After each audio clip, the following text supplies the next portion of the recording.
मी आजचे व्याख्याते माननीय आकाश पाटील यांचा परिचय करून देतोय। पाटील आकाश मनोहर महाराष्ट्राचा महावक्ता, गाव बोरखेडा पिराचे, तालुका चाळीसगाव, जिल्हा जळगाव, शिक्षण कृषी व्यवसाय व्यवस्थापन ABM, डॉक्टर DY पाटील कृषी महाविद्यालय आकुर्डी पुणे। आजवर महाराष्ट्रात वेगवेगळ्या सामाजिक विषयावर हजारो यशस्वी व्याख्याने त्यांनी दिलेली आहेत। आदरणीय शरदचंद्रजी पवार साहेब यांच्या हस्ते सर्वोत्कृष्ट शरद युवा वक्ता पुरस्कार बारामती येथे 2016 साली गदिमा सभागृहामध्ये त्यांना प्रदान करण्यात आलेला आहे। अहमदनगर येथील प्रेमराज सारडा महाविद्यालयाच्या सभागृहामध्ये शिवाजीराव कर्डिले यांच्या हस्ते महाराष्ट्राचा महावक्ता पुरस्कार त्यांना प्रदान करण्यात आलेला आहे। रत्नागिरी ओणी येथील प्रबोधनकार ठाकरे राज्यस्तरीय युवा वक्ता पुरस्कार प्रदान 2018। हुतात्मा बाबू गेनू सईद आदर्श युवा वक्ता पुरस्कार मंचर आंबेगाव सन 2017 हस्ते तत्कालीन ऊर्जा आणि तंत्र शिक्षण मंत्री दिलीपरावजी वळसे पाटील साहेब। सातारा येथे माजी मुख्यमंत्री देवेंद्र फडणवीस यांच्या हस्ते युथ पार्लमेंट ऑफ जनरल चॅम्पियनशिपचा सर्वोत्कृष्ट वक्ता पुरस्कार प्रदान 2019 आणि इंद्रधनुष्य ह्या संपूर्ण महाराष्ट्रातील विद्यापीठ स्तरीय परभणी येथील वसंतराव नाईक मराठवाडा कृषी विद्यापीठ परभणी येथील युवक महोत्सवामध्ये महात्मा फुले कृषी विद्यापीठाचे नेतृत्व करत असताना वादविवाद ह्या प्रकारात सुवर्ण पदक विजेता म्हणून त्यांना घोषित करण्यात आलेलं होतं। हे आणि असे अनेक सामाजिक पुरस्कार विविध सामाजिक राजकीय मान्यवरांच्या हस्ते मिळालेले आहेत। महाराष्ट्राच्या विविध भागात असंख्य 89 वक्तृत्व स्पर्धांमध्ये प्रथम क्रमांकाने ते विजयी झालेले आहेत। तसेच अनेक वादविवाद स्पर्धांचं विजेतेपद सध्या अनेक ठिकाणी यशस्वी परीक्षण तसेच पारितोषिक समारंभ आणि उद्घाटन समारंभासाठी प्रमुख पाहुणा म्हणून त्यांची उपस्थिती असते। वेगवेगळ्या शाळा महाविद्यालयात विद्यार्थ्यांसाठी चला जग जिंकूया या सदराखाली प्रेरणादायी यशस्वी व्याख्यान ते देत असतात। असं हे महाराष्ट्राचा महावक्ता, असा हा महावक्ता आज या ठिकाणी दुसरं पुष्प गुंफणार आहे। महिला दिनाच्या निमित्तानं आजचं जे पुष्प आहे ते म्हणजे तो विषय आहे आई कुठे काय करते, आई कुठे काय करते। मी निमंत्रित करतोय आजचे व्याख्याते माननीय श्री आकाश पाटील सर यांना आपलं अभिनव व्याख्यान मालेतील हे दुसरं पुष्प आज आपण गुंफावं। माननीय श्री आकाश पाटील सर, जोरदार टाळ्याने आपण स्वागत करूया आजच्या व्याख्यात्यांचं। धन्यवाद। उपस्थित सगळ्यांनाच माझा मनपूर्वक नमस्कार। माझी अभिनव प्रतिष्ठानच्या सर्व संयोजकांना विनंती आहे की माझ्या माता भगिनी दुकानाच्या कोपऱ्यात अंधारात बसलेल्या आहेत। आपण त्यांची बसण्याची व्यवस्था पुढे केलेली आहे, पण त्या बसत नाही। आजचा विषय आहे मॅडम आई कुठे काय करते, आई कोपऱ्यात बसते। झाला विषय संपला, जाऊ का सर? आई कोपऱ्यात बसते। आयांनो विनंती आहे माझी, कोपऱ्यात बसू नका, पुढे या, तुमच्यासाठी जागा केलेली आहे।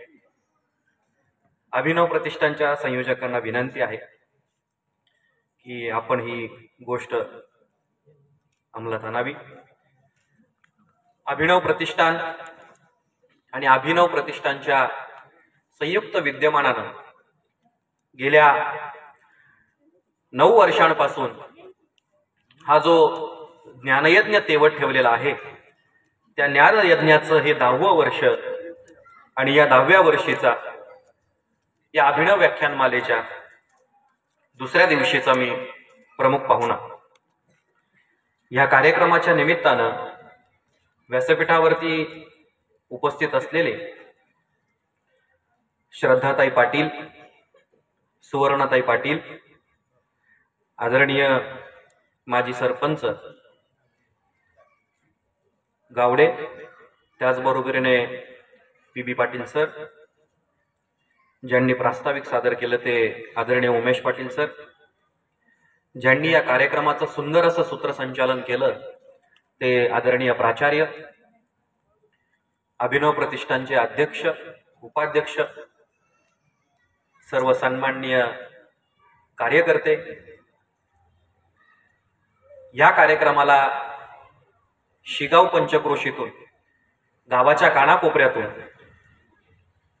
गावाच्या वैभवात भर टाकण्यासाठी आणि या व्याख्यानमालेचं सौंदर्य वाढवण्यासाठी उपस्थित झालेल्या माझ्या बहिणी, माझ्या आई, माझ्या ताई, माझ्या वहिनी, माझ्या आजी, माझ्या आत्या, माझ्या मावश्या, माझ्या साल्या, अरे सॉरी चुकीचं बोललो काय,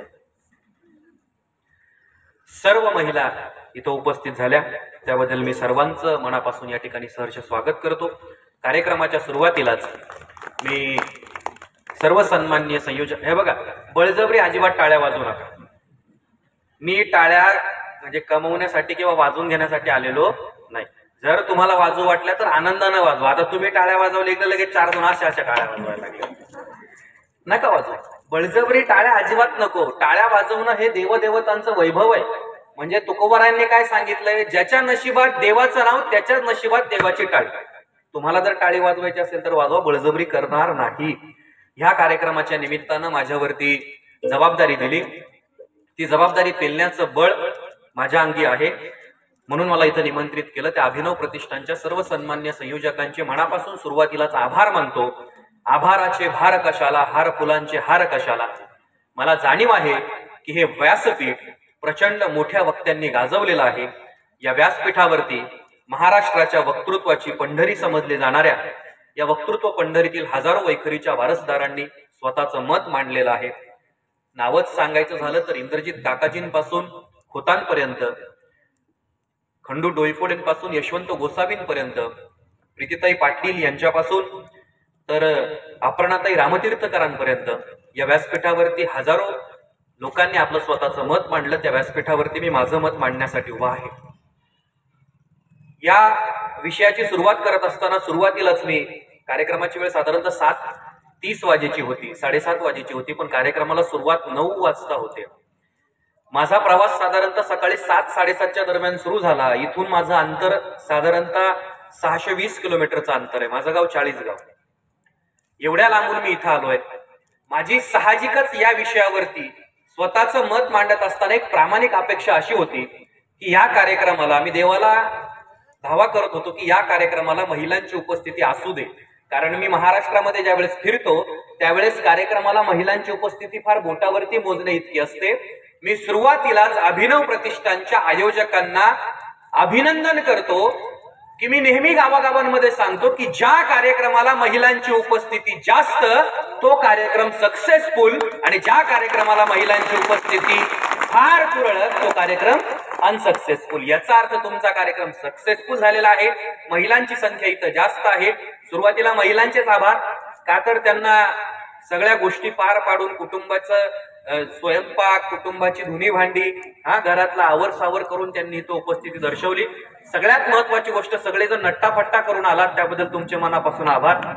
कारण मला खाली बसून तुम्हाला स्टेजवरती बसवणार होते, कसं दिसतंय आपण हे पाहिलं, त्याबद्दल तुमचे मनापासून आभार. तुम्ही काय हसत नाही, तुम्ही पण नट्टाफट्टा करून आले. दाड्या बिड्या मस्त आहेत तुमच्या, कपडे इस्त्रीचे आहेत, काही हरकत नाही. माणसाच्या आयुष्यात विनोद असायला हवा, बरोबर आहे ना. विनोद नसेल तर माणूस पुढे जाऊ शकत नाही. आणि विनोद नसेल तर ज्यांच्या बायका नवऱ्यांचं नाव विनोद आहे त्यांचा संसार कसा चालायचा, समजतोय बरं का यांना विनोद. हरकत नाही. या व्यासपीठावरती अनेक सन्मान्य मान्यवरांनी स्वतःचं मत मांडलंय. सुरुवातीलाच मी विषयाची प्रस्तावना सांगत असताना, पुढे बसा, पुढे बसा, या पुढे या. हा बघा बाया कशा असतात, सगळ्यांनी मागं बघा. बाई अशी असते, चालत अशी येते, ती अशी पुढे बसेल. बघून घ्या सगळ्यांनी, बघून घ्या. बघितला, बाईच्या डोक्यावरती पदर असतो, तिने साडी घातलेली असते. नसेल बघितली तर बघून घ्या अजून. हा मस्त आहे सगळं. माझा कार्यक्रम झाल्यावर संयोजकांनी एक पदर घेतलेली साई स्टेजवरती आणा, म्हणजे त्यांना बाहेरना समजेल बाई कशी दिसते. विनोदाचा भाग सोडून देऊयात आणि स्वतःच्या मुद्द्यावरती येऊयात.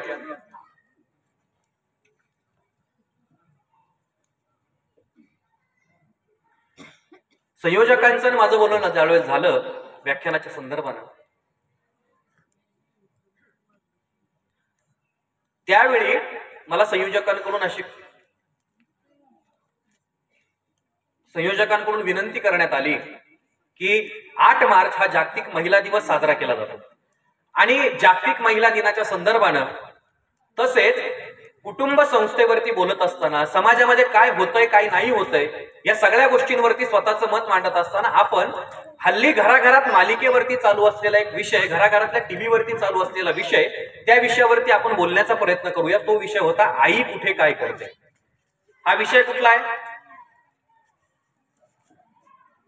दादा? त्या लहान पोरांना जरा थांबवता का?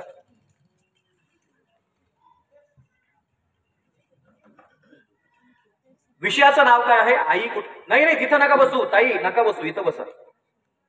एखादा येईल विचू काट्यातून पप्पी घेऊन चालला जाईल हो, अडचण व्हायची. ताई नका बसू, विनंती आहे माझी तुम्हाला. विनोदाचा भाग सोडून देऊया. खरंच सांगतो आजीबाई नका बसू तिथे, कोपऱ्या कापू. एकतर उन्हाळ्याचे दिवस आहेत आजी, खरंच सांगतो थंडावा आहे.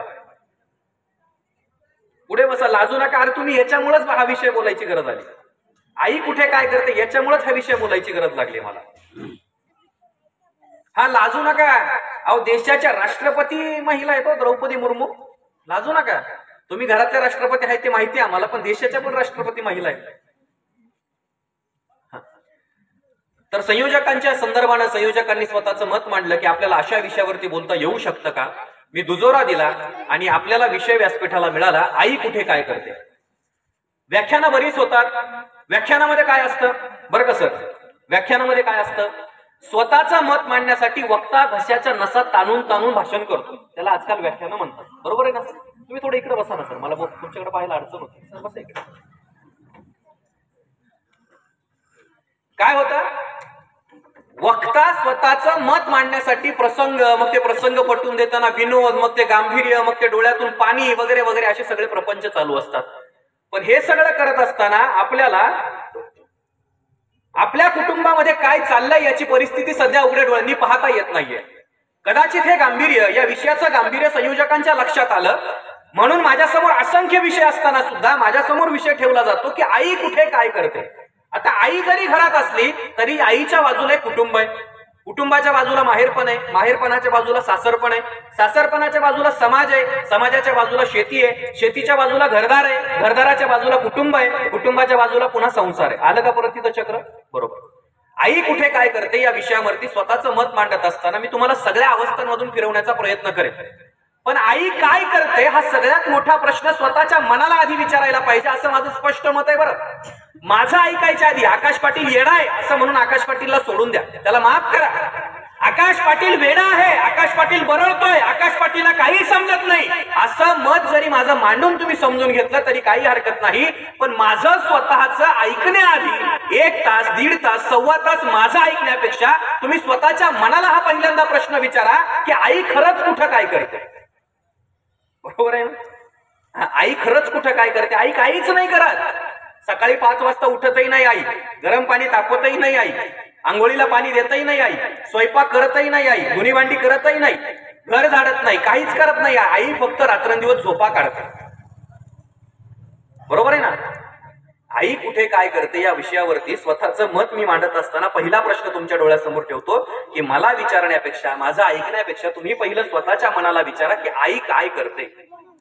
मग आई फक्त घरातली आई असते का? नाही, ती पहिल्यांदा एक बाई असते. कोण असते? बाई असते.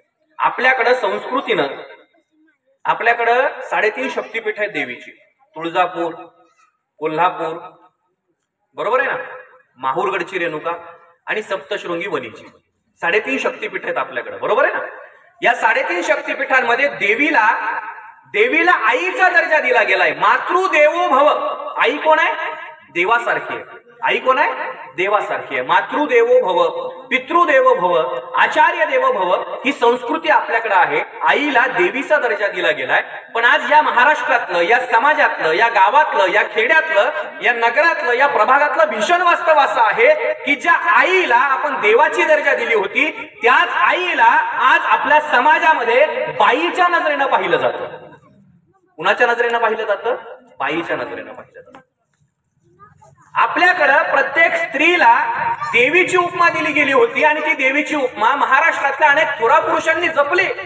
म्हणजे उदाहरणच द्यायचं झालं तर 450 वर्षांपूर्वी या महाराष्ट्राच्या मातीमध्ये स्वराज्य नावाची भूमिका जन्माला घातणारे छत्रपती शिवाजी महाराज त्यांनी स्वतःच्या आईला आणि स्वतःच्या आईनं सांगितलं होतं, शिवबा स्वराज्यातली प्रत्येक स्त्री आई बहिणी समान वागवली गेली पाहिजे. जिजाबाई सांगतायत, शिवबा, स्वराज्यातली प्रत्येक स्त्री आई बहिणी समान वागवली गेली पाहिजे.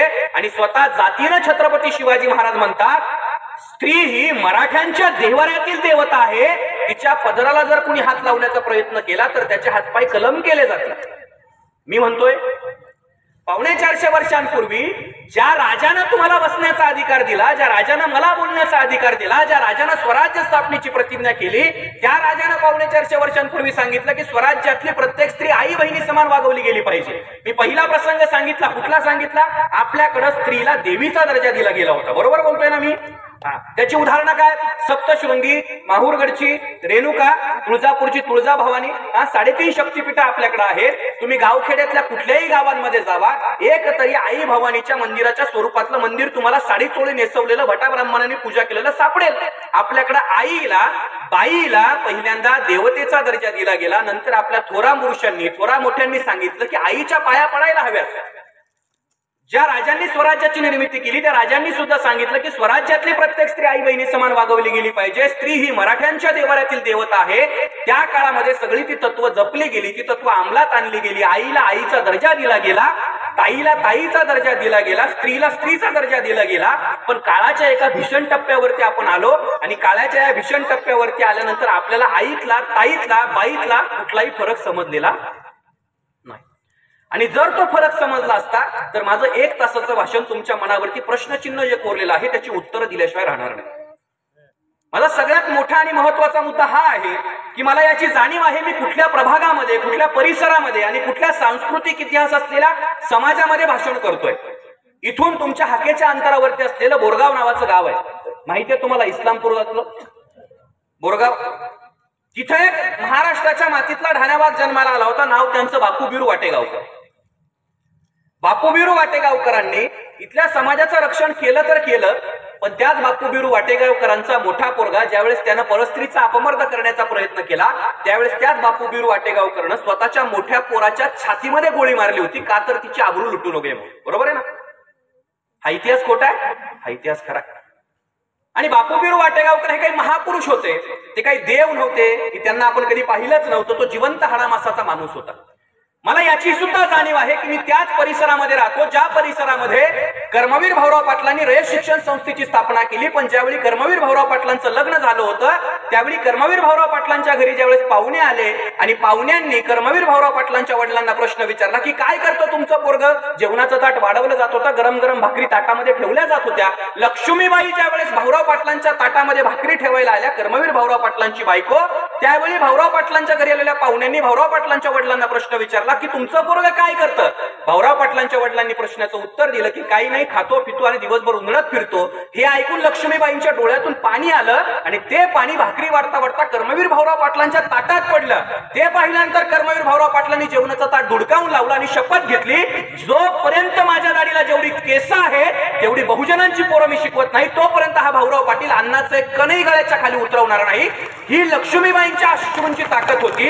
ही बापूबिरू वाटेगावकरांच्या विचारांची ताकद होती. ज्या गोळीनं स्वतःचं पोटगा मारलं आणि ज्या थेंबानं महाराष्ट्रातल्या बहुजनांची पोरं शिकवली, त्या बाया आणि त्या बायांचं रक्षण करणारी पिढी याच परिसरातली आहे. पण त्याच परिसराला आमच्या बाईतला, ताईतला आणि आईतला फरक जर कळत नसेल तर खरोखर हा महाराष्ट्राला सुद्धा विषय चिंतन करण्यासारखा आहे. आणि तोच विषय आई कुठे काय करते या विषयाच्या संदर्भाने मी माझी मतं नोंदवतोय आणि ती मतं स्पष्ट प्रामाणिक आहेत. ती मतं कुणावरती लादण्याचा प्रयत्न मी करणार नाही.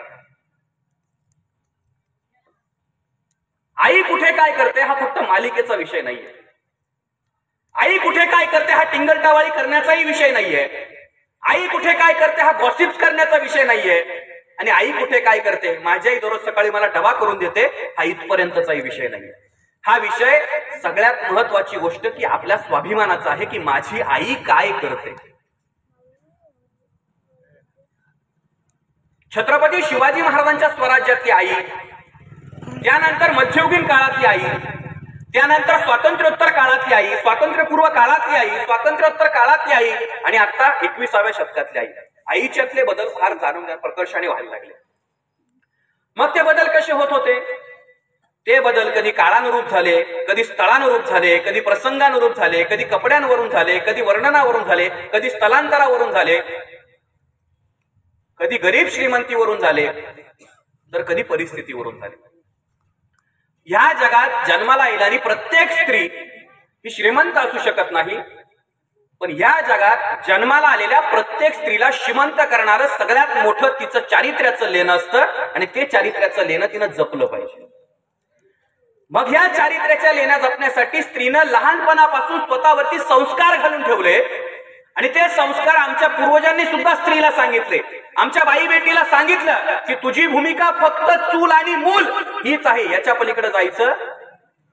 चूल म्हणजे चुलीवरती भाकरी थापायच्या आणि मूल म्हणजे इथल्या मुलांना, आपल्या पिढ्यांना, कुटुंबातल्या मुलांना जन्म देऊन त्यांचा सांभाळ करायचा. चूल आणि मूल या समाज व्यवस्थेमध्ये आमच्या स्त्रियांना अडकून ठेवलं गेलं. काळ बदलत गेला.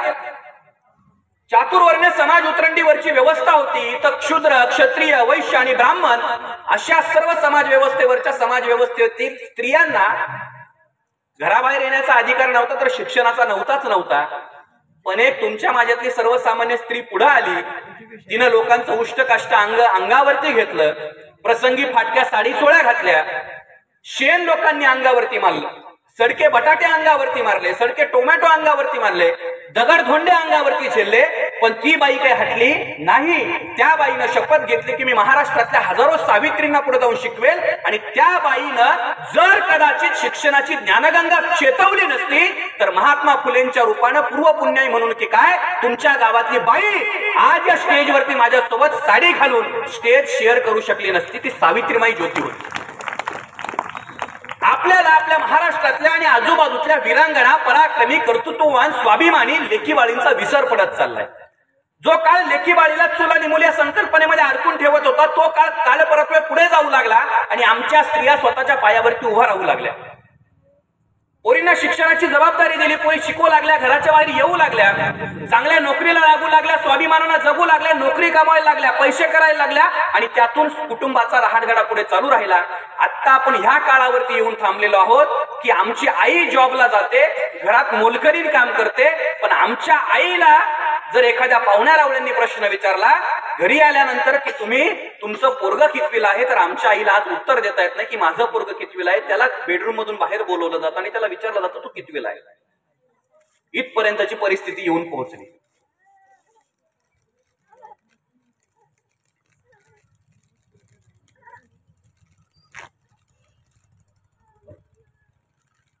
काळ फार वेगवान आहे. काळ प्रत्येकाला फार सुंदर उत्तर देतो, पण या सुंदर उत्तरांमध्ये आपल्याला एक गोष्ट प्रामाणिकपणे स्वीकारावी लागेल. आपण काय म्हणतो, शेजारच्याचं घर जळतंय आणि त्या शेजारच्या घरात काय चाललंय आपल्याला त्याच्याशी देणं घेणं नाही. आपल्या आयांमध्ये एक संस्कृती फार चेतावत चाललेली आहे. ती संस्कृती ही आहे की माझं पिल्लू आहे आणि समोरच्याचं कारट आहे. बरोबर आहे. मी सगळी जी ही वाक्य बोलतोय ना ही मी तुम्हाला पुराव्यानिशी सिद्ध करून दाखवणार आहे. आपल्याकडे वेळ भरपूर आहे. असं नाही की मी लांबून आलोय म्हणजे मी अर्ध्या पाऊण तासामध्ये गाशा गुंडाळून निघून जाईल, अजिबात नाही. वेळ भरपूर आहे आपल्याकडे. छत्रपती शिवाजी महाराजांचा हा स्वराज्य, कर्मवीर भाऊराव पाटलांचा हा महाराष्ट्र आणि या महाराष्ट्रामध्ये सावित्रीमाई, इंदिरा गांधी, पी.व्ही. सिंधू, साईना नेहवाल, मिताली राज यासारख्या अनेक पराक्रमी स्त्रियांनी जन्म घेतला, या देशाची सेवा केली. त्याच स्त्रियांच्या याच भारतामध्ये आणि याच महाराष्ट्रामध्ये आज गांभीर्याचा विषय हा होतोय की या स्त्रियांकडे कुणी चांगल्या नजरेनं पाहिलं जात नाही. आई कुठे काय करते या स्वतःच्या विषयावरती स्वतःचं मत मांडत असताना आपल्याला जर भारतातल्या कर्तृत्ववान स्त्रियांचा इतिहासाचा उल्लेख केला गेला तर आपल्याला त्यातून एक गोष्ट लक्षात येईल की हा स्त्रियांचा परमार्थ आहे का हा स्त्रियांचा पुरुषार्थ आहे. एकीकडे आपल्याला त्या काळात चूल आणि मूल या संस्कृतीमध्ये अडकून ठेवले गेलेल्या स्त्रीला आज स्त्रियांना मंदिराच्या बाहेर आपण जरी आणलं तरी समाजात आपण तो दृष्टिकोन पेरू शकलोय का की ही स्त्री आहे, अजूनही तो दृष्टिकोन आपण पेरू शकलेलो नाही. महाराष्ट्रातल्या ग्रामीण भागामध्ये आज शहरी भागातली स्त्री स्कूटी चालून जर नोकरीला जाऊ शकते तर महाराष्ट्रातल्या ग्रामीण भागातल्या स्त्रीचा पदर जर खांद्यावरती सुरक्षित नसेल तर आपल्या समोर प्रश्न उभा राहतो की आई कुठे काय करते. मी तर म्हणेल आई सुरक्षित नाही म्हणून ती काहीच करत नाही आणि आई सुरक्षित नाहीये म्हणून ती ताईला सुद्धा घराच्या बाहेर येऊ देत नाहीये, तिच्या खांद्यावरती ओझं देत नाहीये, जबाबदाऱ्या देत नाहीये, जबाबदाऱ्या पेलण्याची ताकद तिच्या हातात देऊ शकत नाहीये. का तर आईला प्रश्न पडला की मी सुरक्षित नाहीये तर माझी पोरगी कधी सुरक्षित राहील. सगळ्या प्रश्नांचा उहापोह केल्यानंतर एकच गोष्ट निदर्शनास येते की आईला काय करायला पाहिजे, आई आता काय करते आणि आयांनी पुढे काय करता येऊ शकतं. या 3 विषयांवरती आपलं स्वतःचं मत आपण मांडूया. सगळा प्रसंग लक्षात आला का इथून मागचा? हे काय होतं, हे व्याख्यान नव्हतं, हा सगळा संवाद होता की आता महाराष्ट्रामध्ये काय चाललं. मी तुम्हाला सुरुवातीलाच बोललो की मी गळ्याच्या नसा ताणणारा व्याख्याता नाही. मी माझं मत तुम्हाला समजावून जाईल, जेणेकरून उद्या इथं माझ्या समोर बसलेल्या 100तून एखाद्या जरी माणसानं स्वतःचं मत परिवर्तन करून स्त्रीकडं स्त्री या नजरेतून पाहिलं, बाईकडं आई या नजरेतून पाहिलं, तरी माझ्या इथे येण्याचं सार्थक झाल्याशिवाय राहणार नाही. मी पहिला प्रसंग तुमच्या डोळ्यासमोर ठेवतो की कुटुंब अवस्था ही माणसाच्या आयुष्यातली सगळ्यात मोठी अवस्था असते. आपल्याकडे म्हटलं जातं की आई हीच पहिली गुरु आहे आणि दुसरी गुरु शाळा आहे. आई पहिली गुरु आहे. या महाराष्ट्राच्या मातीचं वैभव म्हणावं की काय, या महाराष्ट्राच्या मातीचं वैभव म्हणावं की काय, हा प्रयोग तुमच्या घरी जाऊन सुद्धा करून पहा. या महाराष्ट्रात जन्माला आलेल्या कुठल्याही समाजात जन्माला येऊ द्या पोरग, त्याबद्दल माझं दुमत नाही, पण या महाराष्ट्रातल्या कुठल्याही घरात जन्माला आलेल्या पोराला, कुठल्याही घरात जन्माला आलेल्या पोराला स्वतःची आई समजावून सांगावी लागते का? सांगावी लागते का ही तुझी आई आहे? कधी ऐकलंय का तुम्ही? नाही. पण याच महाराष्ट्रातल्या कुठल्याही घरात जन्माला आलेल्या पोराला, पोरीला, कुठल्याही घरात जन्माला आलेल्या नवा अंपत्याला तुझा स्वतःचा बाप हा आहे, याला पप्पा म्हण, याला पप्पा म्हण, याला दादा म्हण, याला बाबा म्हण, याला मामा म्हण, हे समजावून सांगावं लागतं. तेव्हा ते अर्भक, तेव्हा ते अपत्य स्वतःच्या वडिलांना पप्पा म्हणायला चालू करतं. काही चुकीचं याच्यामध्ये? जर आपल्या मुलाला आई कोण हे सांगावं लागत नाही तर ती आई निश्चित आपली पहिली गुरु आहे. आपली शाळा दुसरी गुरु आहे. पण ह्या सगळ्या समाज व्यवस्थेतली सगळ्यात मोठी चूक म्हणावी ती काय की आईला फक्त बालवाडीपर्यंत किंमत आहे, तिथून पुढे आईला विचारलं जात नाही. पहिल्या दिवशी आपण रडत रडत शाळेत जातो, दुसऱ्या दिवशी सुद्धा रडत रडत जातो, तिसऱ्या दिवशी सुद्धा रडत रडत जातो, 10व्या दिवशी आपण रडतो का? नाही. आई मी चाललो, संध्याकाळी भेटू. काळ बदलत राहतो, आपण पुढे पुढे चालत राहतो. 10वी ते सकाळी 10 ते संध्याकाळी 5 पर्यंतची शाळा चालू राहते आणि या सगळ्या प्रवासामध्ये आई कुठे काय करते यावरती आपलं लक्ष राहत नाही. मी आयांना या निमित्तानं हात जोडून पाय पडून एक विनंती करतो की आपलं पोरग शाळेत जातं, शाळेत जात असताना आपलं पोरग शिक्षण घेतं, पण ते शिक्षण कुठलं घेतं? ते शिक्षण ते पोरग फक्त स्वतःच्या नोकरीसाठी घेतं, ना की ते शिक्षण स्वतःचं चारित्र्य टिकवण्यासाठी घेतं, स्वतःचं चारित्र्य सर्वगुण संपन्न करण्यासाठी घेतं, की स्वतःचा पाय उभा करण्यासाठी घेतं. मी माझ्या आयांना, माझ्या तायांना एक विनंती करतो की तुम्ही शाळेत जाणाऱ्या पोरांना, आई पहिली गुरु आहे ना, तर शाळेत जाणाऱ्या पोरांना बघा, तुम्ही हे वास्तव आहे समाजातलं. मी 1997चा माझा जन्म आणि 1997चा माझा जन्म असल्यानंतर सुद्धा 2004 साली ज्यावेळेस मी 6 वर्षाचा झाल्यानंतर बालवाडीला जातो, बालवाडी अंगणवाडीला माझे मॅडम मला त्या काळात 2003 आणि 4 साली माझ्या बाई मला त्या काळात शिकवायच्या. प्रसंग कधीचा आहे? 2003 आणि 2004 सालीचा. माझ्या बाई मला त्या काळात शिकवायच्या A for apple, B for ball, C for cat, D for dog, Z for zebra. कधी शिकवायच्या? 2003 आणि 4 साली. माझं तर काही अजून लग्न झालेलं नाही, पण माझा मोठ्या भावाचं लग्न झालंय आणि त्याची मुलगी आज 2024 साली सिनियर केजीला जाते आणि सिनियर केजीला गेलेल्या मुलीला आज तीच बाई 2024 साली, जिनं 2004 साली मला शिकवलं होतं, तीच बाई आज त्याच माझ्या भावाच्या मुलीला शिकवते. A for apple, B for ball, C for cat, D for dog, Z for zebra. 2004 साली म्हणजे आजच्या 20 वर्षांपूर्वी जे शिकवलं होतं तेच आज 2024 साली शिकवलं जात आहे. सर, शिक्षण व्यवस्थेत काही बदल झालाय? वाटतंय तुम्हाला बदल झालाय? 20 वर्षामध्ये काही बदल झालेला नाही. तर कुठल्या अर्थानं तुम्ही म्हणू शकता की आमची पोरं शिकतायत, आमची पोरं मोठी होत आहेत?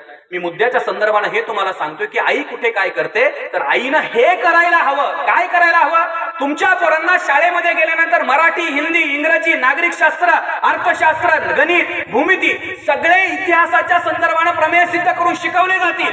हे सगळे विषय शिकवत असताना म्हणजे मराठी, इतिहास, गणित, हिंदी, नागरिकशास्त्र, इंग्रजी हे सगळे विषय शिकवताना तुमच्या पोराला मराठी शाळांमध्ये, जिल्हा परिषदच्या शाळांमध्ये, सिनियर केजी मध्ये, ज्युनियर केजी मध्ये, माध्यमिक मध्ये, महाविद्यालयीन स्तरांवरती भूगोल नावाचा विषय शिकवला जाईल. पण आयांनो, ही गोष्ट लक्षात ठेवा, ते भूगोल नावाचा विषय शिकवणारे शिक्षक, शिक्षकेतर शिक्षक, मॅडम, कर्मचारी हे तुमच्या मुलाला तुम्ही दमून थकून आल्यानंतर, शेतात दुसऱ्याच्या ठिकाणी काम करून आल्यानंतर, तुम्ही भाकरीवरती पेटल्यानंतर, तुम्ही लालबुंद झालेल्या तव्यावरती भाकरीनं पेट घेतल्यानंतर भाकरीच्या वाफेचा चटका कसा बसतो आणि भाकरीचा गोल कसा तयार करतात हा कुठल्याही शाळेमध्ये शिकवलं जाणार नाही.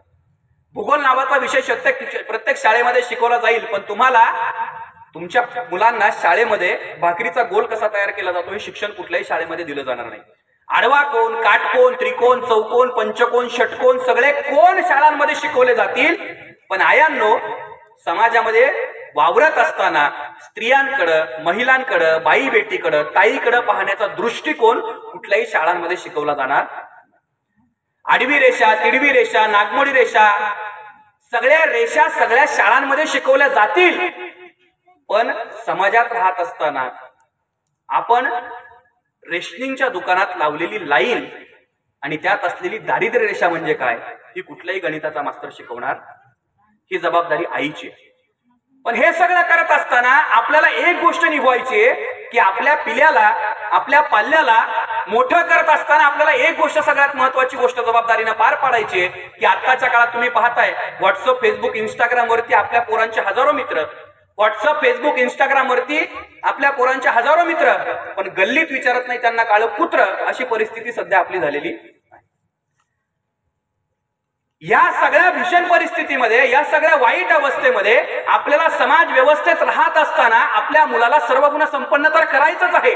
पण हे सगळं करत असताना आपल्याला स्वतः मुलाला उभं करत असताना त्यांना आपण काय करतो याची जाणीव करून देणं फार गरजेचं आहे.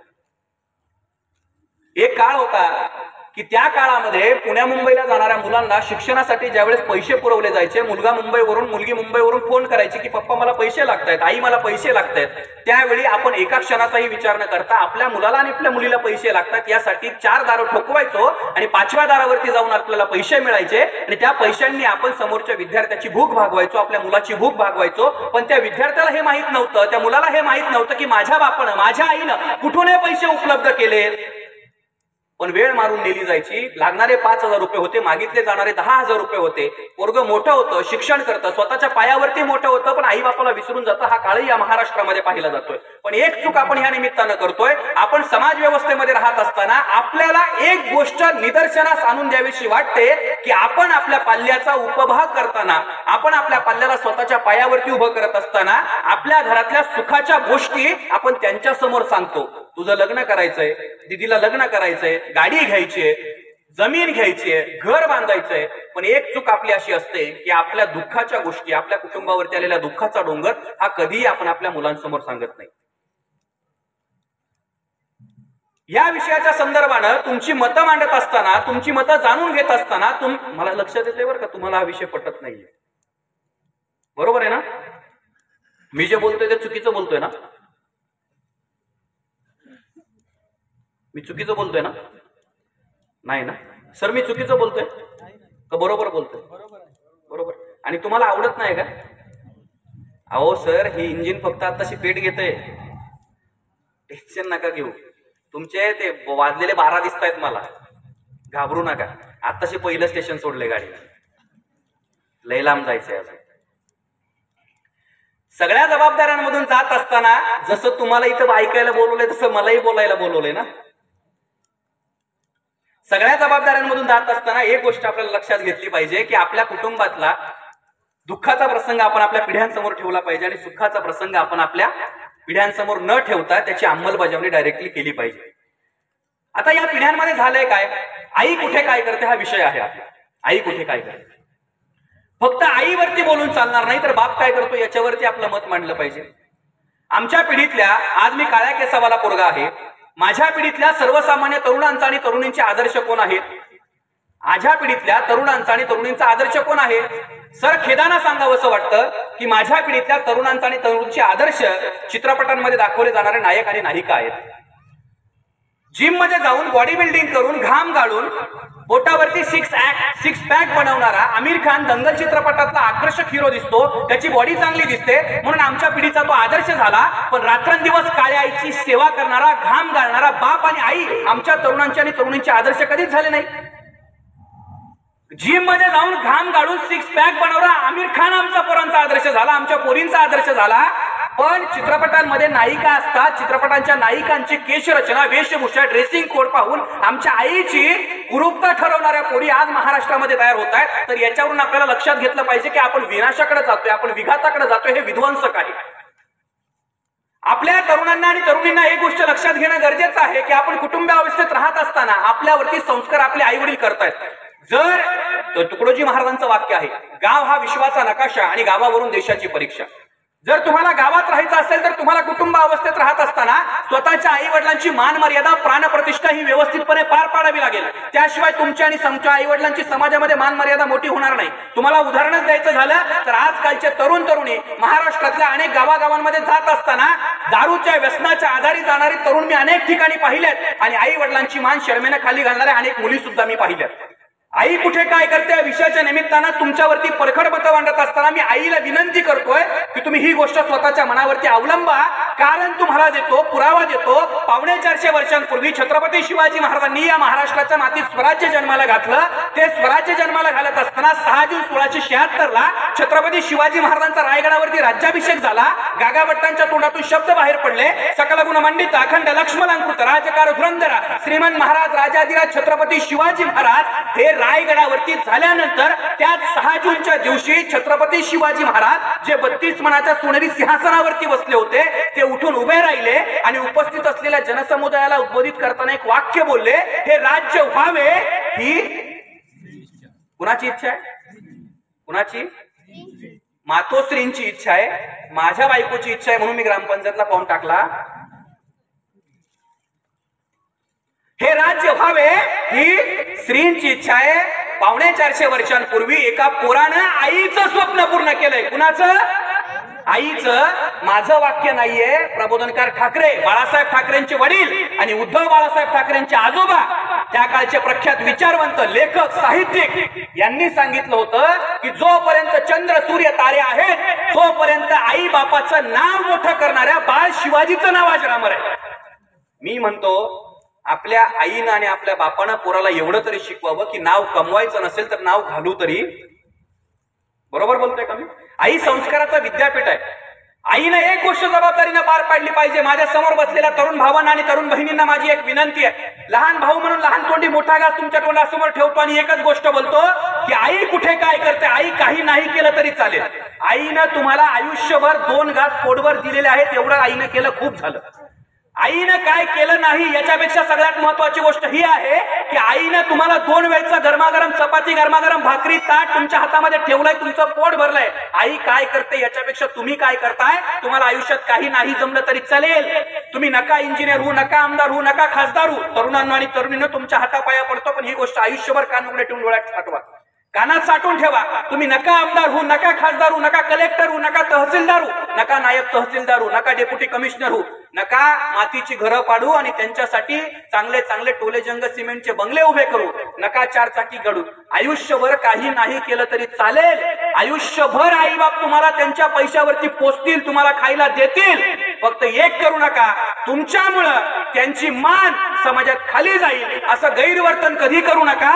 ज्या दिवशी हे कराल त्या दिवशी तुमचे आई बाप संपून जातील, त्यांच्या डोळ्यातून पाणी येईल. ते शरीरानं तुमच्या डोळ्यासमोर असतील पण आत्म्यानं त्यांचं शरीर केव्हाच निघून गेलेलं असेल, ही गोष्ट विसरू नका.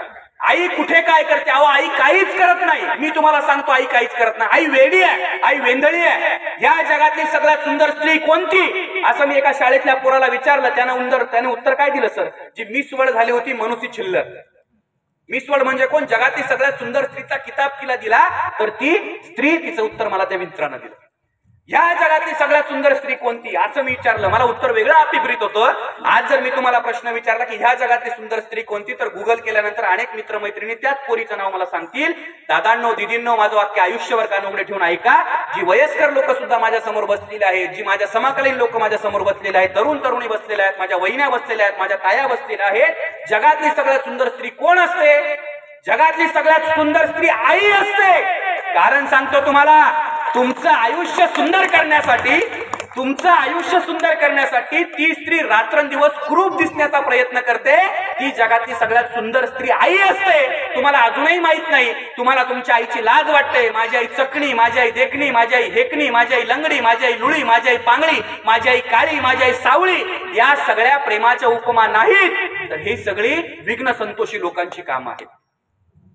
आयुष्यभर तुमचं जगणं सुंदर करण्यासाठी ज्या स्त्रीनं रात्रंदिवस लोकांचे उंबरे झिजवले, स्वतःचे गुडघे दुखले, पण शेतात जाणं सोडलं नाही, रोजंदारी करणं सोडली नाही, तुमचं आयुष्य सुंदर केलं, ती स्त्री कुरूप दिसते म्हणून ती स्त्री कुरूप नाही. ती जगातली सगळ्यात सुंदर स्त्री आपली आई आहे. ही गोष्ट स्वतःच्या मनाला पहिल्यांदा पटवून द्या.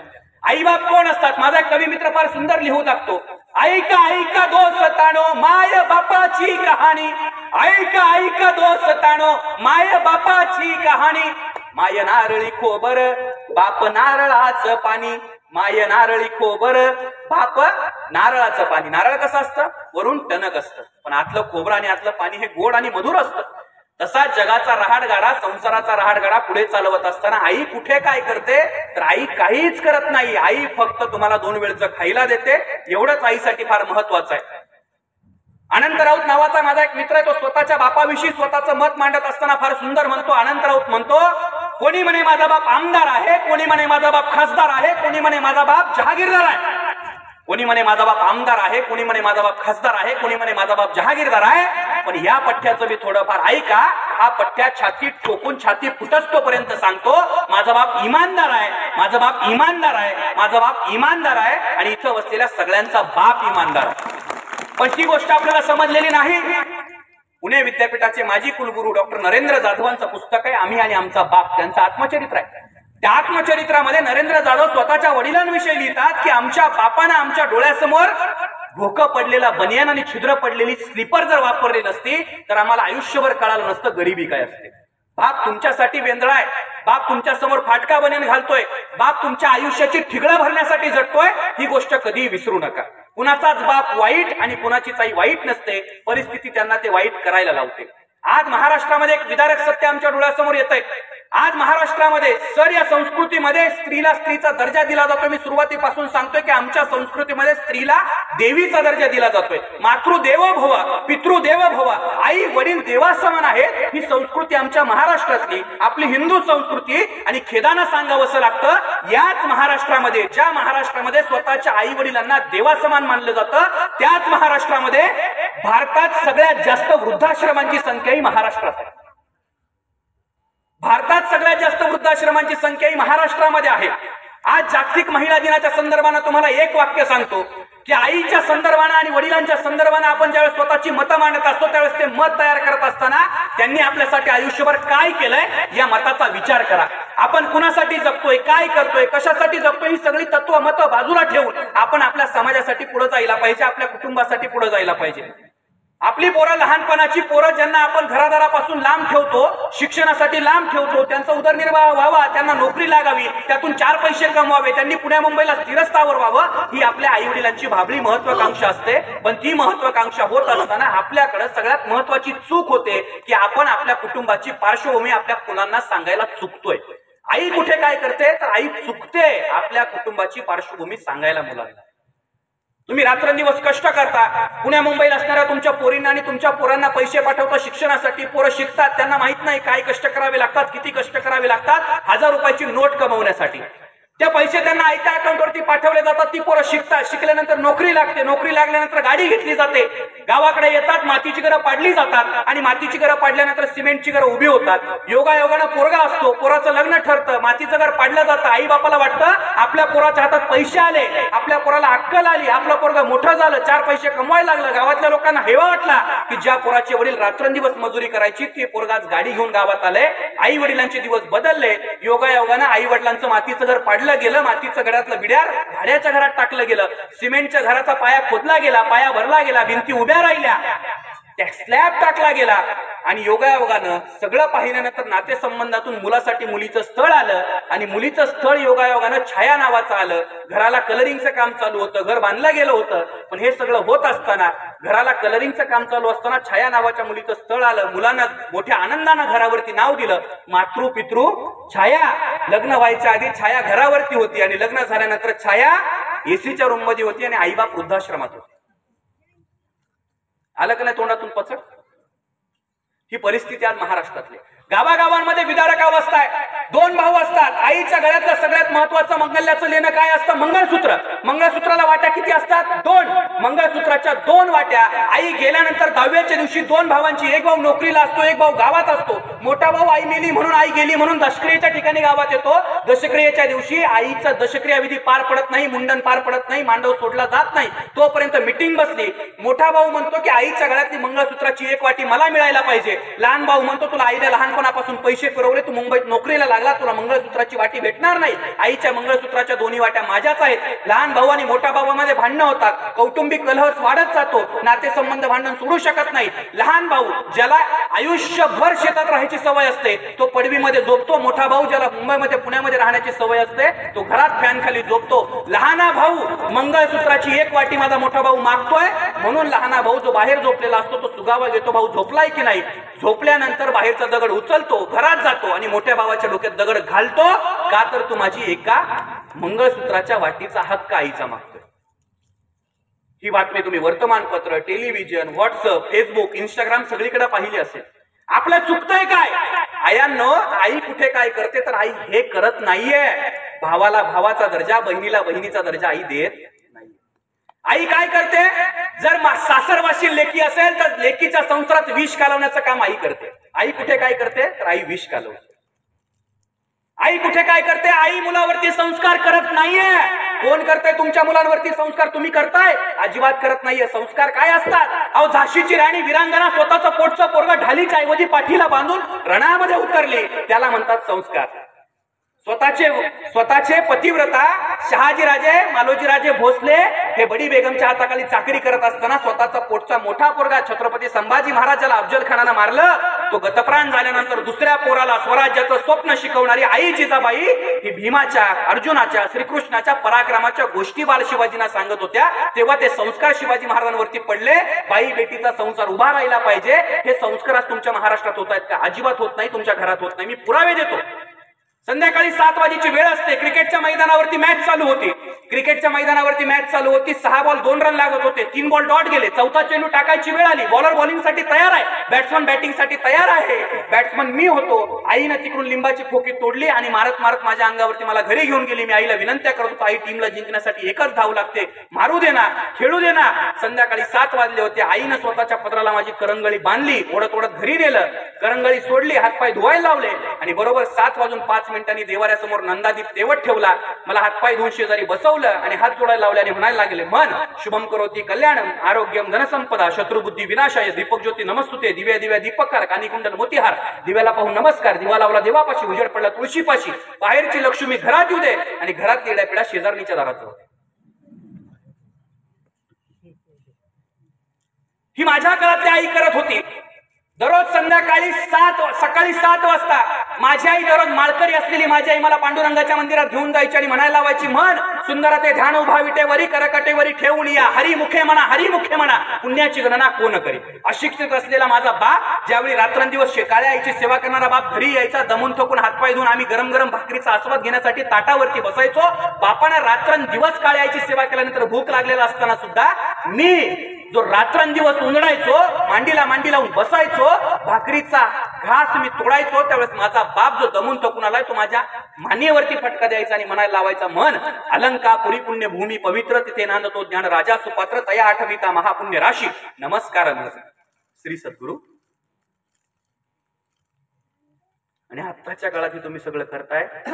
आत्ताच्या काळात तुम्ही एक मात्र नक्की करताय, संध्याकाळी 7:30 वाजले, आई कुठे काय?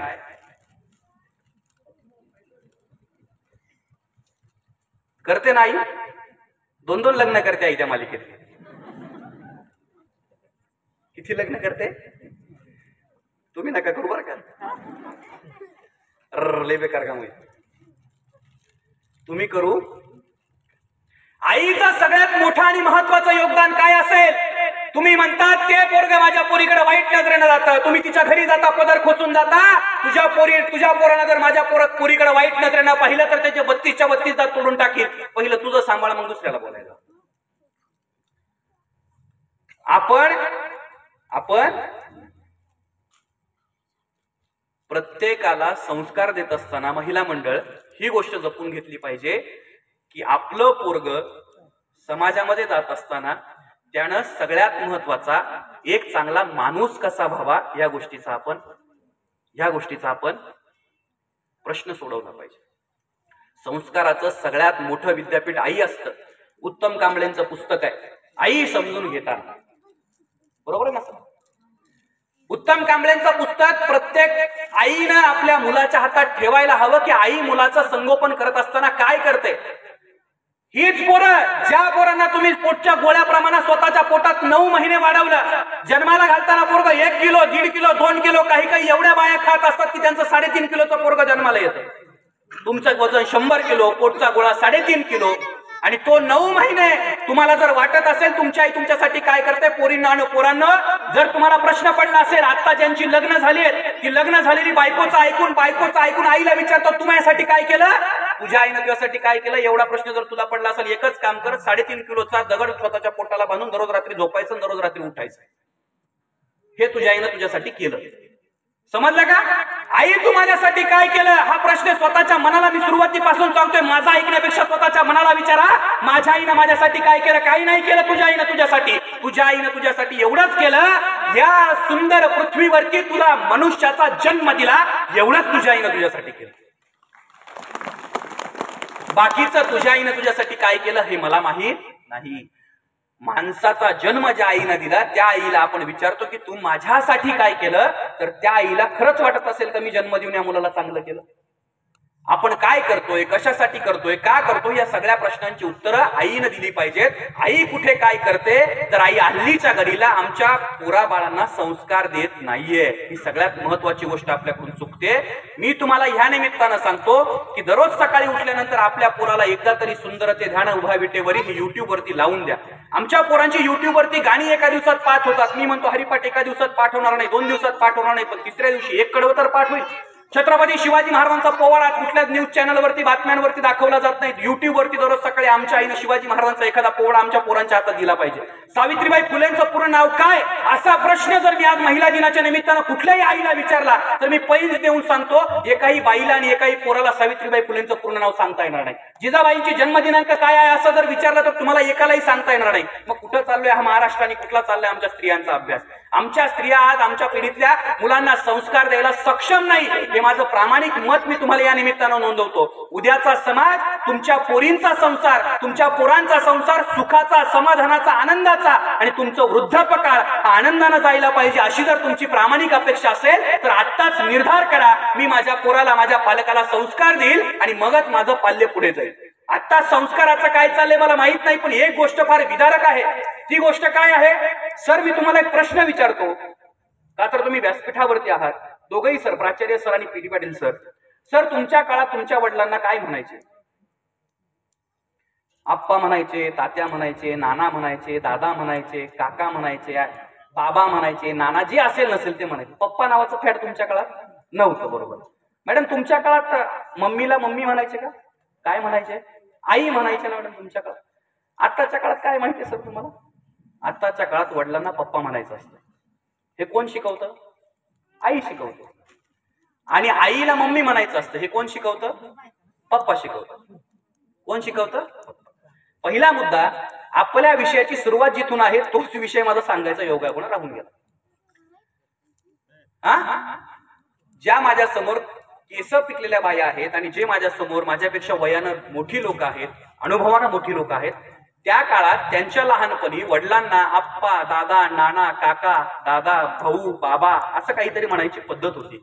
आणि आईला आई म्हणायची पद्धत होती. म्हणजे आजच्या बरोबर 20-25 वर्षांपूर्वीचा कालखंड, साधारणतः 30 वर्ष धरून चला. त्या काळात मम्मी पप्पाचं फॅड नव्हतं. मग हे फॅड कधी आलं? एक काळ होता म्हणजे आपल्या महाराष्ट्रामध्ये जे छत्रपती शिवाजी महाराज जन्माला आले त्यांनी या महाराष्ट्राला ती सवय लावलेली होती. कोणती सवय होती? आता बघा, मी तुम्हाला पुरावेच देतो. छत्रपती शिवाजी महाराजांच्या काळामध्ये इंग्रज, डच, फ्रेंच, पोर्तुगीज, स्वीडिश आणि ब्रिटिश या सगळ्या परकीय सत्ता महाराष्ट्रात होत्या आणि त्यांचे छत्रपती शिवाजी महाराजांसोबत इंग्रजी भाषेमध्ये पत्रव्यवहार चालायचे. याचे पुरावे आजही सभासद बकरीमध्ये सापडतात. मग छत्रपती शिवाजी महाराज, जे छत्रपती शिवाजी महाराज जे आपले आदर्श आहेत, जे आपले दैवत आहेत, ज्यांच्यामुळे आपण आहोत, त्यांनी छत्रपती शिवाजी महाराजांनी इंग्रजांशी पत्रव्यवहार करताना इंग्रजी भाषेत पत्रव्यवहार करून सुद्धा स्वतःच्या आईला मासा साहेब आणि स्वतःच्या वडिलांना आबासाहेब म्हणण्याची पद्धत लावली होती, बरोबर आहे. त्यांचं अनुकरण त्यांच्यानंतर अनेक पिढ्यांनी केलं, म्हणजे मासाहेब आबासाहेब. पण नंतर काय झालं, आपल्याकडे इंग्रजांची राजवट आली, ब्रिटिश राजवट आली आणि आपल्या अनेक पिढ्यांनी ज्यांनी मासाहेबांचं अनुकरण केलं, ज्यांनी आबासाहेबांचं अनुकरण केलं, कालांतराने काल बदलला, वेळ बदलला, स्थळ बदलली आणि ह्या शिगाव नगरीमध्ये त्या काळातल्या पिढ्यांनी मासाहेबांची मम्मी केली, आबासाहेबांचा पप्पा झाला. मम्मीची नंतर मॉम झाली, पप्पांचा नंतर पॉप झाला आणि मॉम पॉपच्या जमान्यामध्ये माझ्या शेमड्या लेकरांचा लॉलीपॉप झाला. आणि वास्तव परिस्थिती आहे. तुम्हाला माहिती आहे मम्मी कुणाला म्हणतात? माहिती आहे मम्मी कुणाला म्हणतात? बोल रे, मम्मी कुणाला म्हणतात? आईला ना, आईला, आजीला म्हणतात आईला. ते बघा, तेच म्हणते मी, बोललो का? मम्मी कुणाला म्हणतात? आईला. महिला मंडळ, तुम्हाला जर माहित नसेल तर तुमच्या ज्ञानात भर टाकतो, विषयाच्या संदर्भानं भर टाकतो. मम्मी कुणाला म्हणतात? जसं भारतीय संस्कृतीमध्ये, भारतामध्ये अनेक देश आहेत, भारतामध्ये अनेक धर्म आहेत, आज सार्वभौम देश म्हटलं जातं भारताला.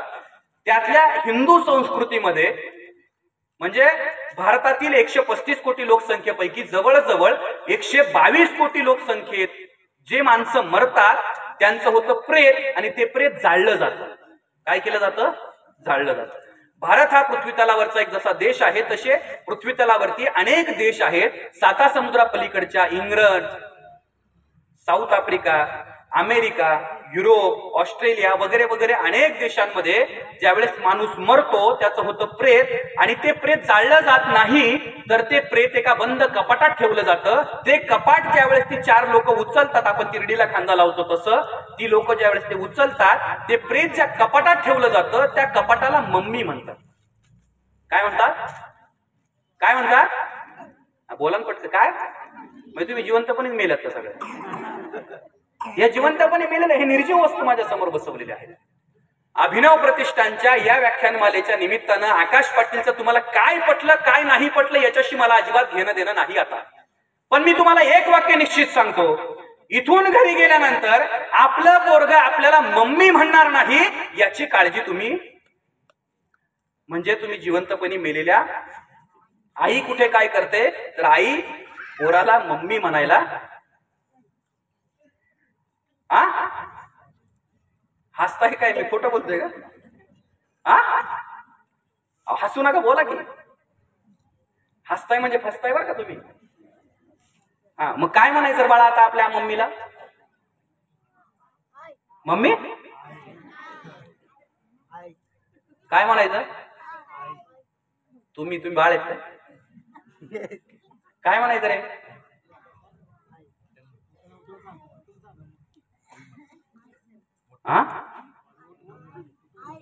आय आय नाही, आय तुमच्या भाषेत आय नाही. काय म्हणायचं? हरकत नाही, विनोदाचा भाग सोडून देऊया आणि पुन्हा एकदा आपल्या मेन विषयाकडे येऊयात. आपल्याला काय करायचंय काय नाही करायचंय ही सगळ्यात महत्वाची गोष्ट आई विषयाच्या संदर्भाने आपण लक्षात घेऊया. आपण दुसऱ्याचं घर सुधरवण्यापेक्षा पहिलं आपलं घर सुधरवायला पाहिजे. संस्कार, आचार, विचार, संस्कृती हे आपण जर आपल्या पिढ्यांना देऊ शकत नसू तर आपण खरोखरच व्यासपीठावरती, मला तर पहिला मुद्दा हा वाटतो की हा व्यासपीठावरती चिंतन करण्याचा प्रश्न नाहीये आई कुठे काय करते. हा व्यासपीठावरती चिंतन करण्यापेक्षा हा विषय स्वतःच्या आयांनी स्वतःच्या घरात सोडवला पाहिजे. सोपं वाटतं का तुम्हाला स्वतःच्या घरावरती तुळशीपत्र देऊन, स्वतःच्या आयुष्यावरती तुळशीपत्र देऊन क्षणार्धात एका परपुरुषासोबत लग्न करून क्षणार्धामध्ये स्वतःचं आयुष्य बदलून जाणं? एक मुलगी स्वतःचं आयुष्य लग्न केल्यानंतर एका रात्रीत बदलवते. तिची राहायची जागा, तिची झोपायची जागा, तिची अंथरुणाची जागा, तिची राहायची, तिची खायची प्यायची सगळी वस्तू, तिचा भाऊ, तिची आई, तिचे वडील, तिची आजी, तिचे आजोबा, तिची बहीण सगळं सोडून एका दिवसात दुसरं विश्व जी पोरगी स्वीकारते. ती पोरगी तुमच्या आयुष्यात दुसऱ्याचं नंदनवन, आपलं घर सोडून तुमच्या आयुष्यात येऊन तुमचं घर सुखकर करण्यासाठी ज्यावेळेस एखादी पोरगी येते त्यावेळेस ती आपल्या आईचं दुसरं रूप असते. पण आपल्या समाज व्यवस्थेमध्ये इतकी वाईट अवस्था आहे की आपल्याला पहिला मुद्दा स्त्रीला समजूनच घेण्याचा अधिकार दिला जात नाही. स्त्रीला समजूनच घेतलं जात नाही. तिला सुद्धा मन असतं, तिला सुद्धा स्वप्न असतं, तिच्यामध्ये सुद्धा प्रेम असतं, तिच्यामध्ये सुद्धा माया असते, तिच्यामध्ये सुद्धा ममता असते. सगळ्यात महत्वाची गोष्ट, आपली रक्ताची जशी बहीण असते तशीच ती कुणाची तरी बहीण असते. आणि आजकाल घराघरात काय झालंय, लग्न व्हायच्या आधी मुलगा आईला इतका जीव लावतो, इतका जीव लावतो, इतका जीव लावतो की आजूबाजूच्या बाया म्हणतात ते बघ त्याच्या आईला किती जीव लावतं. पण लग्न झाल्यानंतर आईच विचारते, आता का नाही भाऊ, तू बदलूनच जाशील. ती आली ना आता तुझ्या आयुष्यात, तू माझ्याशी बोलणारच नाही. इथूनच आईची सुरुवात होते. सगळ्यात महत्वाची गोष्ट तुम्ही ही स्वीकारा की स्वतःचं आयुष्य स्वयंपूर्ण असताना सुद्धा तुमच्या आयुष्यात ती पोरगी स्वतःच्या आयुष्यावरती तुळशीपत्र देऊन तुम्हाला स्वीकारते आणि त्यातून तुमचा संसार उभा करण्यासाठी झटते. तर हे सगळं होत असताना आपल्याला एक गोष्ट स्वीकारावी लागेल, हे सत्य स्वीकारावं लागेल. हे त्रिकालबाधित सत्य आहे की आपण त्या स्त्रीवरती सर्वार्थानं 100% प्रेम करणं आणि तिला स्वीकारणं हे गरजेचं आहे.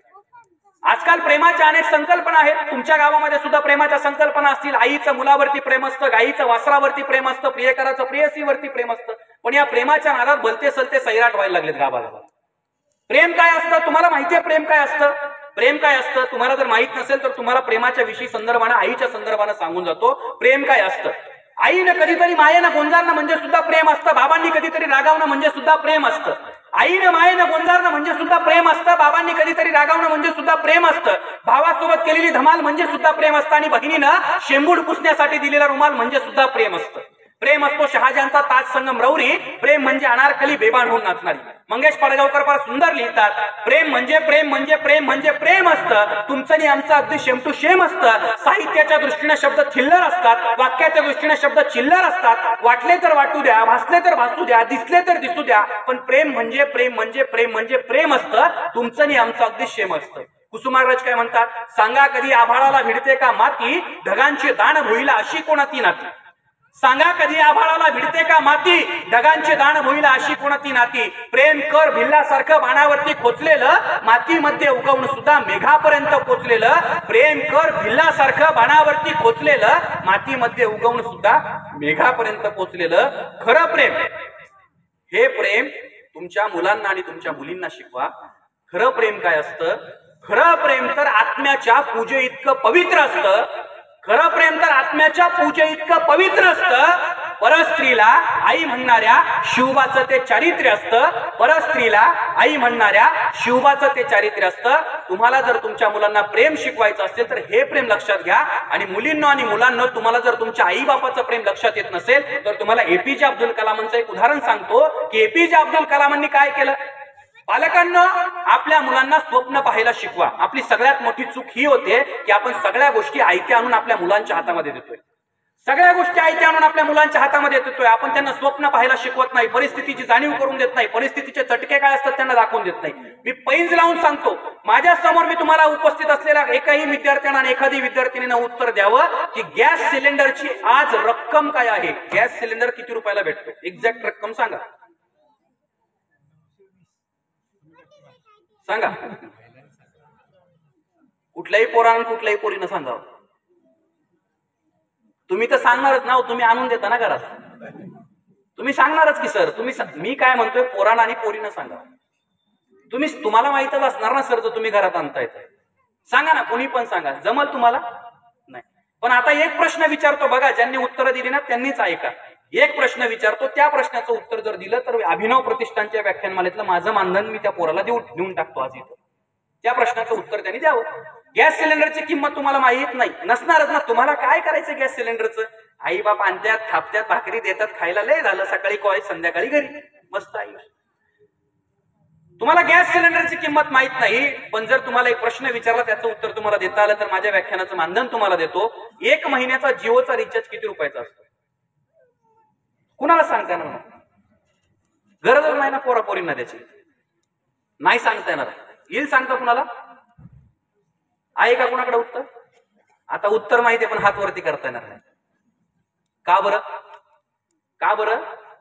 आयांनो आणि बापांनो, याच्यावरून, या उदाहरणावरून एक गोष्ट लक्षात घ्या की पोरांना मोबाईल महत्वाचा वाटतो पण गॅस सिलेंडर महत्वाचा वाटत नाही. पोरांना इंस्टाग्रामचे, पोरींना इंस्टाग्रामचे फॉलोअर्स आणि स्टोरी किती जणांनी पाहिली आहे महत्वाचं वाटतं. पण 1 किलो तेलाचा भाव काय आहे हे आजही आमच्या पोरांना गांभीर्यानं वाटत नाही. तुमच्या उसाला ह्या वर्षी किती एकरी प्रतिटन भाव मिळाला याच्याशी तुमच्या पोरापोरींना घेणं देणं नाही. पण सकाळी तो कॉलेजमध्ये आलाय का, ती कॉलेजमध्ये आली आहे का, याच्याशी मात्र घेणं देणं आहे. मी जे बोलतोय खोटं आहे? कुणाच्याही पोरांना उठावं आणि सकाळी उठून म्हणावं, पप्पा तुम्ही आजपासून घरी बसा, मी घराचा सगळा रहाटगाडा सांभाळतो. पोर पप्पा कानाखाली ते उठ येडा येडा झाला काय, साबीब चावला काय तुला? का बरं? हे आपल्या मुलांवरती आपला विश्वास नाही. का बरं विश्वास नाही? आपण त्यांना स्वप्न पाहायला शिकवतच नाही. त्यांना स्वप्न पाहायला शिकवा. कसं शिकवा? एपीजे अब्दुल कलाम लहान होते आणि एपीजे अब्दुल कलाम लहान असताना तिरुवनंतपुरमच्या समुद्र किनाऱ्यावरती दररोज सकाळी 7 वाजेपासून संध्याकाळी 7 वाजेपर्यंत बसायचे आणि संध्याकाळी 7 वाजेपर्यंत बसल्यानंतर दररोज डोक्यावरून जाणारी विमानं मोजायची. 1 विमान गेलं नोंदवलं, 2 विमान गेलं नोंदवलं, 3 विमान गेलं नोंदवलं. शाळा सोडली, खाणं पिणं सोडलं, राहणं सोडलं. हे सगळं सोडल्यानंतर न राहून शिक्षकांनी अब्दुल कलामांच्या घरी सांगितलं की अब्दुल शाळेत येत नाही. वडिलांनी मारलं, गावातल्या लोकांनी विड्यात काढलं की अब्दुल वेडा झालाय, फक्त विमानं मोजतो, विमानं मोजतो, विमानं मोजतो, पहिलं काहीच करत नाही. मग अब्दुल कलामांनी शक्कल लढवली. दिवसभर शाळेत जायचं आणि रात्री जेवण करून परत तिरुवनंतपुरमच्या समुद्र किनाऱ्यावरती बसायचं आणि रात्रीची विमानं मोजायची. 1 गेलं, 2 गेलं, 3 गेलं. शाळेत जाणारा अब्दुल शाळेत जायला लागला. पण गावातल्या लोकांना एक लक्षात आलं की अब्दुल सकाळी जाणारा फक्त रात्री जायला लागलाय आणि फक्त विमानं मोजतोय. न राहून मोठ्या भावाने विचारलं, अब्दुल कलामांनी सांगितलं नाही. वडिलांनी परत फटके दिले. काय झालंय अब्दुल कलामांनी सांगितलं नाही. आईनं विश्वासात घेऊन अब्दुल कलामांना विचारलं की अब्दुल काय झालंय, हे काय प्रकरण आहे? मी मुद्दा तुम्हाला हा सांगतोय की तुमच्या मुलांना स्वप्न पाहायला शिकवा, स्वप्न दाखवा, त्यांच्यावरती विश्वास ठेवा आणि त्या विश्वासाच्या पाठीमागा प्रयत्नांची पराकाष्ठा करा. त्यांच्या पाठीमागा डोंगरासारखे उभे राहा, हिमालयासारखे उभे राहा, सह्याद्रीसारखे उभे राहा. फक्त त्यांच्यावरती विश्वास ठेवा. अब्दुल कलामांच्या आईनं न राहून प्रश्न विचारला की अब्दुल हे नेमकं काय चाललंय, कशासाठी चाललंय, मला तरी सांग, मी तुझी आई आहे.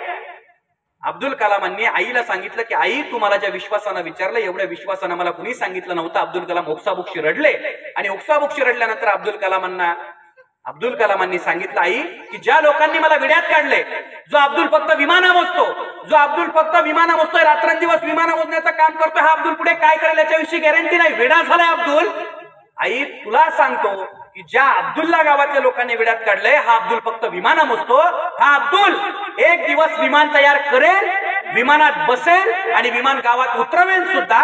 आईनं विश्वास दिला की तू माझा दागिना आहेस, हा दागिना भारत मातेचा दागिना व्हावा एवढी माझी इच्छा आहे. आणि खरंच तो दागिना झाला. अब्दुल कलामांनी विमान तयार केलं सुद्धा, विमानात बसले सुद्धा आणि विमान गावात उतरवलं सुद्धा. प्रयत्न पोरं करत असतात, फक्त त्या प्रयत्नांच्या पाठीमागे उभं राहणं गरजेचं आहे. सचिन तेंडुलकर 10वी नापास झाला, एकदा झाला नाही.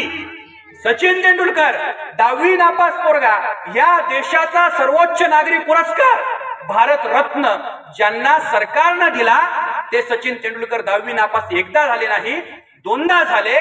ते सचिन तेंडुलकर त्यांच्या आई वडिलांनी त्यांच्या कलेवरती प्रेम केलं, त्यांच्या साधनावरती प्रेम केलं, त्यांच्या स्वप्नांवरती प्रेम केलं, त्यांच्या जिद्दीवरती प्रेम केलं, त्यांच्यावरती विश्वास दाखवला की तू पुढे जा, आम्ही तुझ्या पाठीमागे उभे आहोत. आणि तेच सचिन तेंडुलकर धावांचा रतीब घालणारे, बॉलरच्या छातीमध्ये धडकी भरवणारे सचिन तेंडुलकर झाले. आणि 10वी नापास पोरगा देशातला सर्वोच्च नागरी पुरस्कार कमवू शकला. कुणाच्या जीवावरती? आई वडिलांनी दाखवलेल्या विश्वासाच्या जीवावरती. तुम्ही संध्याकाळी 7:30 वाजेची आई कुठे काय करते ही मालिका निश्चित पहा, पण 7:30 वाजल्यानंतर 8 वाजेपर्यंतची मालिका संपल्यानंतर 8 वाजता टीव्ही बंद करा, 8:30 वाजेपर्यंत जेवण करा, 8:45 वाजेपर्यंत स्वयंपाकगृहातली घाण आवरून झाडू मारून भांडे घासल्यानंतर 9 वाजता आपल्या पोरांच्या आणि पोरींच्या समोर बसा. नसेल बापाला बसताय तर आईनं बसा आणि दिवसभर काय केलं या प्रश्नांची उत्तर आपल्या मुलांकडून घ्या. आणि जर आपल्या पाल्यांना दिवसभर काय केले या प्रश्नाची उत्तर देता येत नसतील तर लिहून घ्या, तुम्हाला भविष्यात आत्महत्या करावी लागेल. काळ फार वाईट आहे. एक काळ होता की या महाराष्ट्रातली लोक 100 वर्ष जगायची. काळ इतका वाईट झालाय, ज्या काळात सायकल होती त्या काळात लोक 100 वर्ष जगायची. आता विमानं तयार झाली, त्या काळात माणसं 50 वर्ष जगतील का याची गॅरंटी. आणि मरण्याची फार साधनं तयार झाली. रॉकेल टाकून कुणी पेटून घेते, तर कुणी पेट्रोल टाकून पेटून घेतंय, कुणी फाशी घेतंय, कुणी गाडी खाली जीव देतंय, कुणी नदीत जीव देतंय. ही परिस्थिती आपल्या घरातल्या कुठल्याही व्यक्तीवरती येऊ द्यायची नसेल तर आपल्या आईनं मुलांवरती संस्कार करत असताना सगळ्यात महत्वाची गोष्ट त्यांच्यावरती विश्वास ठेवा.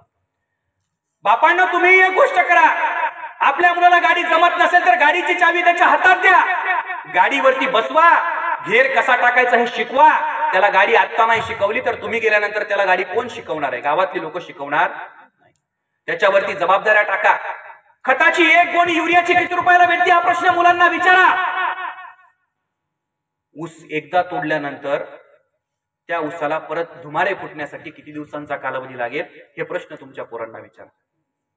तुमचं पोरग दररोज शाळेत जात असताना एसटीच्या कुठल्या बाकड्यावरती बसून प्रवास करतंय एकदा कधीतरी नकळत त्यांच्या पाठीमागे जाऊन पहा. तुमच्या पोराला विचारा 1 किलो शेंगदाण्याचा भाव काय आहे. तुमच्या पोराला सांगता येणार नाही, पण तुमच्या गावातल्या सगळ्यात मोठ्या दुकानावरती आणि कॉलेजच्या बाहेरच्या मोठ्या कॅफेमध्ये मिळणारी कोल्ड कॉफी किती रुपयाला आहे हे प्रश्नाची उत्तर म्हटलं तुमची आजची पिढी देऊ शकते. मी मगासपासून जीव तोडून एकच सांगतोय की परिस्थिती फार वाईट आहे. अपॉर्च्युनिटी आणि गोल्डन अपॉर्च्युनिटी या शब्दांमधला फरक तुमच्या मुलांना सांगा. तुमच्या मुलांवरती विश्वास ठेवा. स्वप्न पाहायला शिकवा. जर तुमचे पांढऱ्या केसाच्या काळातले दिवस जर चांगले घालवायचे असतील तर आत्तापासून तुमच्या मुलांना स्वतःच्या पायावरती उभं करावं लागेल. तुम्ही कशासाठी करताय हा सगळ्यात महत्वाचा प्रश्न तुमच्या मुलांसमोर ठेवायला हवा. नाती जपायला हवीत. कुटुंब पुढे जायला हवीत. आज गावागावांमध्ये काय अवस्था आहे? गावागावांमध्ये इतकी वाईट अवस्था. एक काळ होता तुमच्या महाराष्ट्रात, आपल्या महाराष्ट्रामध्ये तुमच्या परिसरातील एक फार मोठे नेते होते स्वर्गीय आराराबा पाटील, या महाराष्ट्राचे गृहमंत्री. त्यांनी या महाराष्ट्रामध्ये संत गाडगे बाबा ग्रामस्वच्छता अभियान राबवलं. बरोबर आहे का नाही? आणि त्याच आराराबांनी या महाराष्ट्रामध्ये त्या काळच्या तत्कालीन सरकारला पाणी अडवा पाणी जिरवा ही योजना राबवायला लागली. त्या काळात आराराबांनी आणलेली योजना पाणी अडवा पाणी जिरवा गावागावात यशस्वी झाली. शेततळे झाले, बंधारे झाले, धरणं झाली, कालवे झाले, गाळ काढले गेले, सिंचन क्षेत्र वाढलं, पाटचाऱ्या खाल्ल्या गेल्या, गावागावात पाण्याचे स्रोत पोहोचवले गेले. त्या आराराबांच्या माध्यमातून योजना राबवली गेली पाणी अडवा पाणी जिरवा. आज ती योजना लागू आहे का नाही मला माहित नाही, पण आज गावागावात या महाराष्ट्राच्या खेड्यापाड्यांमध्ये चौकात चौकात प्रभागात कुटुंबात एक योजना मात्र लागू आहे. ती योजना होती पाणी अडवा पाणी जिरवा. आणि आता योजना लागू आहे याची अडवा त्याची. तुम्हीच बोलले, मी काय बोललो? याची अडवा त्याची.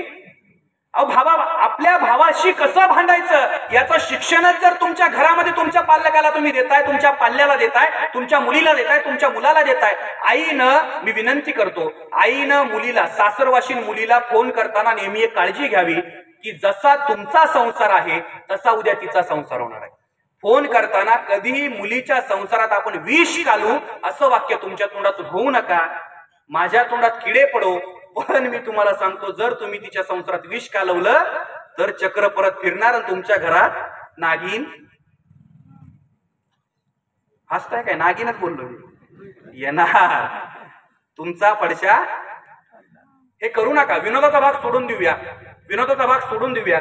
सासूरवाशीन लेकीला कधीही जास्त त्रास देण्याचा प्रयत्न करू नका. ती बर माहेराला आली तर तिचा गोडधोड करा, पुरणपोळी खाऊ पिऊ घाला, तिला काय हवं नको ते द्या, तिचे केस धुवा, गरम पाण्याने आंघोळ घालून द्या, घासघीस करून द्या, सोनं नाणं द्या, जवाहिरानं मडवा, साडी चांगली घ्या, तिला काय पाहिजे हवं नको ते द्या. पण ज्यावेळी आपली सासरवाशीन पोरगी माहेराहून पुन्हा सासराला गेली ना, तिला फोन लावण्याचा प्रयत्न करू नका. तिकडून जर फोन आला तर फक्त एवढंच विचारा, पोरी तू बरी आहे का, तुझी तब्येत बरी आहे का. जशा तुम्ही आहात तशी सुद्धा त्या पोराची आई आणि ज्या सासू आहेत त्यांना सुद्धा माझी विनंती आहे, तुम्ही सासू आहात, तुम्ही विंचू होऊ नका. जर तुम्ही विंचू होण्याचा प्रयत्न केला तर आजकालच्या सुनालाही डेंजर. त्या कोणचा ऐकती नाही. तुमची बॅग बाहेर फेकल्याशिवाय त्या राहणार नाही. उचल गबाळ निघ. तो माझा आहे, मी बघून घे. तुझा गेलावर तो माझा आहे. बरोबर आहे ना? हा म्हणताय खुशाल? बघा कोणच्या हा म्हणतात. बघा बघा पाठीमाग अंधारात काही दिसत नाही तिकडे पण हा म्हणतात कोणच्या. त्यांनी तर किती साड्या आहेत तुमच्या हे पण मोजून ठेवलंय. एक जरी साडी राहिली तरी ती लगेच देणार. विनोदाचा भाग सोडून देऊया. या व्याख्यानाच्या विषयाच्या संदर्भानं शेवटच्या मुद्द्यावरती आपण येऊयात की मी सगळ्या मुद्द्यांवरती स्वतःचं मत मांडण्याचा प्रयत्न केला. शेवटी तुमचा प्रयत्न, तुम्हाला काय आवडते काय नाही आवडते, तुम्हाला काय घेऊन जायचं आणि काय नाही घेऊन जायचं. तुम्ही जर म्हटलाय तर मी अजून 1 तास पण बोलेल. तुमची आहे का बसायची कॅपॅसिटी? आहे ना? काय लय गोडगोड वाटते? उठा, हरकत नाही. मला महाराष्ट्राच्या मी अनेक भागांमध्ये फिरतो. जागतिक महिला दिन 8 मार्चचा दिवस. मी महाराष्ट्राच्या अनेक भागांमध्ये फिरतो. मी खानदेशातला आहे. कुठला आहे मी? खानदेश. खानदेश कुठे आहे माहिती आहे तुम्हाला? बहिणाबाई चौधरी नाव ऐकलंय? अरे संसार संसार जसा तवा चुल्ह्यावर आधी हाताला चटके मग मिळते भाकर. बरोबर आहे. हा चोची मग काय खोप्यामध्ये खोपा सुगरणीनं बांधला देखा पिलासाठी तिनं खोपा झाडाले चांदला. या कवितेच्या ओळी ज्या बहिणाबाईंनी महाराष्ट्रामध्ये प्रसिद्ध केल्या त्या बहिणाबाईंच्या भूमीतला मी एका सर्वसामान्य शेतकऱ्याचा पोरगा. 2 एकर शेती माझ्या बापाकडे, जास्त नाही. मी काही नोकरी करत नाही, माझा काही धंदा नाही. प्रबोधनाची परंपरा सरस्वती आणि आई बापाचे आशीर्वाद मी तुमच्यासारख्या गावागावांमध्ये फिरतो आणि या महाराष्ट्राच्या आया बहिणींच्या डोक्यामध्ये प्रकाश पाडण्याचं काम करतो आणि संसार त्यांचे उभे करण्याचं काम करतो. तुमचे आशीर्वाद माझ्या पाठीशी म्हणून हा सगळा प्रपंच चालू आहे. मी शेवटी जाताना आणि व्यासपीठाची रजा घेताना एक मत सांगतो की मी बहिणाबाईंच्या प्रदेशातून आलोय आणि बहिणाबाईंच्या प्रदेशामध्ये म्हणजे महाराष्ट्रामध्ये पश्चिम महाराष्ट्र, मध्य महाराष्ट्र, मराठवाडा, खानदेश असे वेगवेगळे प्रदेश पडतात. पण मला तुमच्या परिसरातली सगळ्यात जास्त आवडलेली गोष्ट काय माहितीये तुम्हाला? नसेल माहिती मी तुम्हाला सांगून जातो. खानदेश सोडला म्हणजे आमचा जळगाव, धुळे, नंदुरबार हा प्रदेश सोडला तर मला महाराष्ट्रात पहिल्यांदा डोक्यावरती पदर घेणाऱ्या बाया या शिगाव मध्ये दिसतात. डोक्यावरती पदर घेणाऱ्या बाया या शिगाव मध्ये दिसल्यात. माझ्या खानदेश व्यतिरिक्त मी डोक्यावरती पदर घेणाऱ्या बाया पाहिल्या नाहीत. एक काळ असा होता आपल्या पोरीचा नवरा जावाई जर आपल्या घरात आला तर सासू जावयाला तोंड दाखवत नव्हती असा इथला इतिहास होता. ती परंपरा होती, वाईट होती, चांगली होती यामध्ये मी जात नाही. परंतु मान, मरात, पद, प्रतिष्ठा, जावयाचा मान मोठा होता म्हणून सासू कधी डोक्यावरचा पदर जेवण जरी वाढायला जावयाला आली तरी डोक्यावरचा पदर पडू देत नव्हती. आता इतका काळ वाईट आला की जावई आल्यानंतर सासू गाऊनवरती जावयाला चहा द्यायला जाते. कधी आले आता चालते का? बरोबर बसवले गरम गरम करते काय ते. बया काय चाललंय? हे काय चाललंय? तुम्ही हसताय काय? म्हणजे तुमच्याकडे चालू आहे 100%. उद्या गाऊनवाल्यांची दुकानात बंद करतो मी, थांबा तुम्ही. हे काय चाललंय? मला मान्य आहे की आपण 21व्या शतकात जगतोय. मला मान्य आहे की आपण आधुनिक संस्कृतीचा स्वीकार केला पाहिजे. मला मान्य आहे. पण महिला मंडळ आपण जे कपडे घालत होतो त्याला सुद्धा एक वैचारिक वारसा आणि पर्यावरणीय अभ्यास आहे.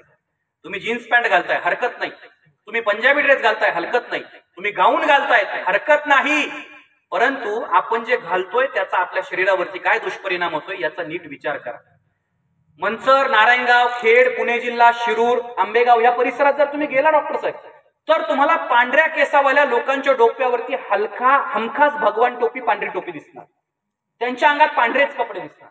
का बरं आपल्या महाराष्ट्रामध्ये पांढरी टोपी, पांढऱ्या कपड्यांना महत्व दिलं? का बरं आपली बाई, आजी, आपली आई ज्यावेळेस नऊवारी लुगडं नेसायच्या त्या का बरं सुंदर वाटायच्या? नाकामध्ये नथ असायची, कपाळाला भलं मोठं कुंकू असायचं. आमच्या खानदेशात एक कविता आहे, आता काय भाऊ जमाना उना, डोकाना पदर खांदावर उना, डोकाना पदर खांदावर उना, टिकली गई कुकू उना. टिकली म्हणजे काय? टिकली ना, कुकू गेला टिकली आली. टिकली तर टिकली नाही तर फुकली. आमच्याकडे असं म्हणतात, लग्नामध्ये म्हणतात टिकली तर टिकली नाही तर फुकली. आता टिकली पडल्यावर आपण म्हणतो बाया टिकली पडली, कुकू कुठे? कुकू लावायचं. कुकू कसं लावतात? हा नऊवारीसाठीच्या बाया कुकू कसं लावतात सांगा बरं या पोरींना. मेन बरोबर ना? हा यांना मेन काय? मेन म्हणजे काय विचारा बरं? कुठून आणतात मेन सांगा बरं? तुम्हाला काय करायचंय? मेन म्हणून तो जेवलाय का नाही, झोपलाय का नाही बघू दे, तुझा घरी आला. परिस्थिती बदलली, मला मान्य आहे. आपण संस्कृतीचा विचार करत काळानुरूप बदलायला हवं. माझं मत नाहीये, दुमत नाहीये, बदलायला हवं. परंतु आपल्याकडे पांढरे कपडे का घातले जातात, महिलांनी लुगडं का नेसावं यासाठी पर्यावरणीय कारण आहे. आपला महाराष्ट्र हा समशीतोष्ण आहे. म्हणजे काय? इथं ऊन, पाऊस, थंडी या सगळ्या पर्यावरणातल्या ऋतूंमध्ये महाराष्ट्रातल्या नागरिकांचा रंग हा काळा नाहीये, हा सावळा आहे, गोरा नाहीये. इथल्या लोकांची त्वचा सूर्यापासून रक्षण, पर्यावरणापासून रक्षण, पांढरा रंग करू शकतो. म्हणून महाराष्ट्रात मोठ्या प्रमाणात सुती कपडे घातले गेले, सुती कपडे तयार केले गेले. महाराष्ट्रात भारतात सगळ्यात जास्त कापूस पिकवणारं राज्य म्हणून महाराष्ट्राचं नाव घेतलं जातं. कापूस मराठवाडा आणि खानदेशामध्ये सगळ्यात जास्त पिकवला जातो. त्यातून वस्त्र तयार झाली. पण तुम्ही जी आता वस्त्र घालताय त्या वस्त्रांचे दुष्परिणाम असे झाले, तुम्हाला नको त्या ठिकाणी फंगल इन्फेक्शन व्हायला लागले, तुमच्या अंगावरती त्वचारोग व्हायला लागले, तुम्हाला कपड्यांचा उहापोह इतका वाईट पद्धतीने व्हायला लागला की सगळ्यात महत्वाची गोष्ट काय की आमच्या गरोदर स्त्रिया, मी मुद्दा का सांगतो हे लक्षात घ्या, आमच्या गरोदर स्त्रिया गरोदरपणामध्ये ज्यावेळेस त्यांना दिवस जातात त्यावेळेस त्या गाऊनचा वापर करतात. परकर वापरल्यामुळं आपलं पोराचं पोट हे टाईट राहतं असं पर्यावरणीय असं डॉक्टर सांगतात. पण आपल्या स्त्रियांनी सगळ्या मर्यादा सोडल्यानंतर गाऊन वापरायला चालू केला आणि गाऊन वापरल्यामुळं आपल्या बाळाचं वजन आणि आपल्या पोटाचं वजन आपल्याला समजत नाही. तो गाऊन वापरणं पहिल्यांदा बंद केलं पाहिजे. जुन्या बायांनी जरा याच्यावरती करिअर मार्गदर्शन केलं पाहिजे की आपल्या पोराला सुखरूप. आजकाल सगळीकडे काय झाले डॉक्टर साहेब, सगळे तुम्ही बसलेले आहात, मी काही विषय लांबवत नाही. माझ्या आईच्या काळातल्या बायांची नॉर्मल डिलिव्हरी व्हायची. आज तुम्ही ऐकलंय का? आज तुम्ही ऐकलंय का 100 स्त्रियांच्या पाठीमागं फक्त एक स्त्रीची नॉर्मल डिलिव्हरी होते, बाकीच्यांचं फाडलंच जातं पोट. बरोबर आहे? वेदना किती आहे, त्रास किती आहे. आयांनो, तुमची मुलं जन्माला घालत असताना तुमच्या मुलाला काय हवं काय नको हे निश्चित द्यायला पाहिजे. पण ते मूल जन्माला यायच्या आधी तुमची प्रकृती सुद्धा सांभाळली पाहिजे. मी ह्या मतावरती स्वतःचं मत मांडतोय की तुमचं मुलगा जन्माला येईल ते पाहण्यासाठी तुम्ही सुद्धा असायला पाहिजे ना. आजकाल 50 सर्जरीच्या पाठीमागं 49 सर्जरीमध्ये डॉक्टरांना प्रश्न पडतो की इथं बाईचा जीव वाचवायचा की बाळाचा जीव वाचवायचा. विचारले जातात प्रश्न, विचारले जातात.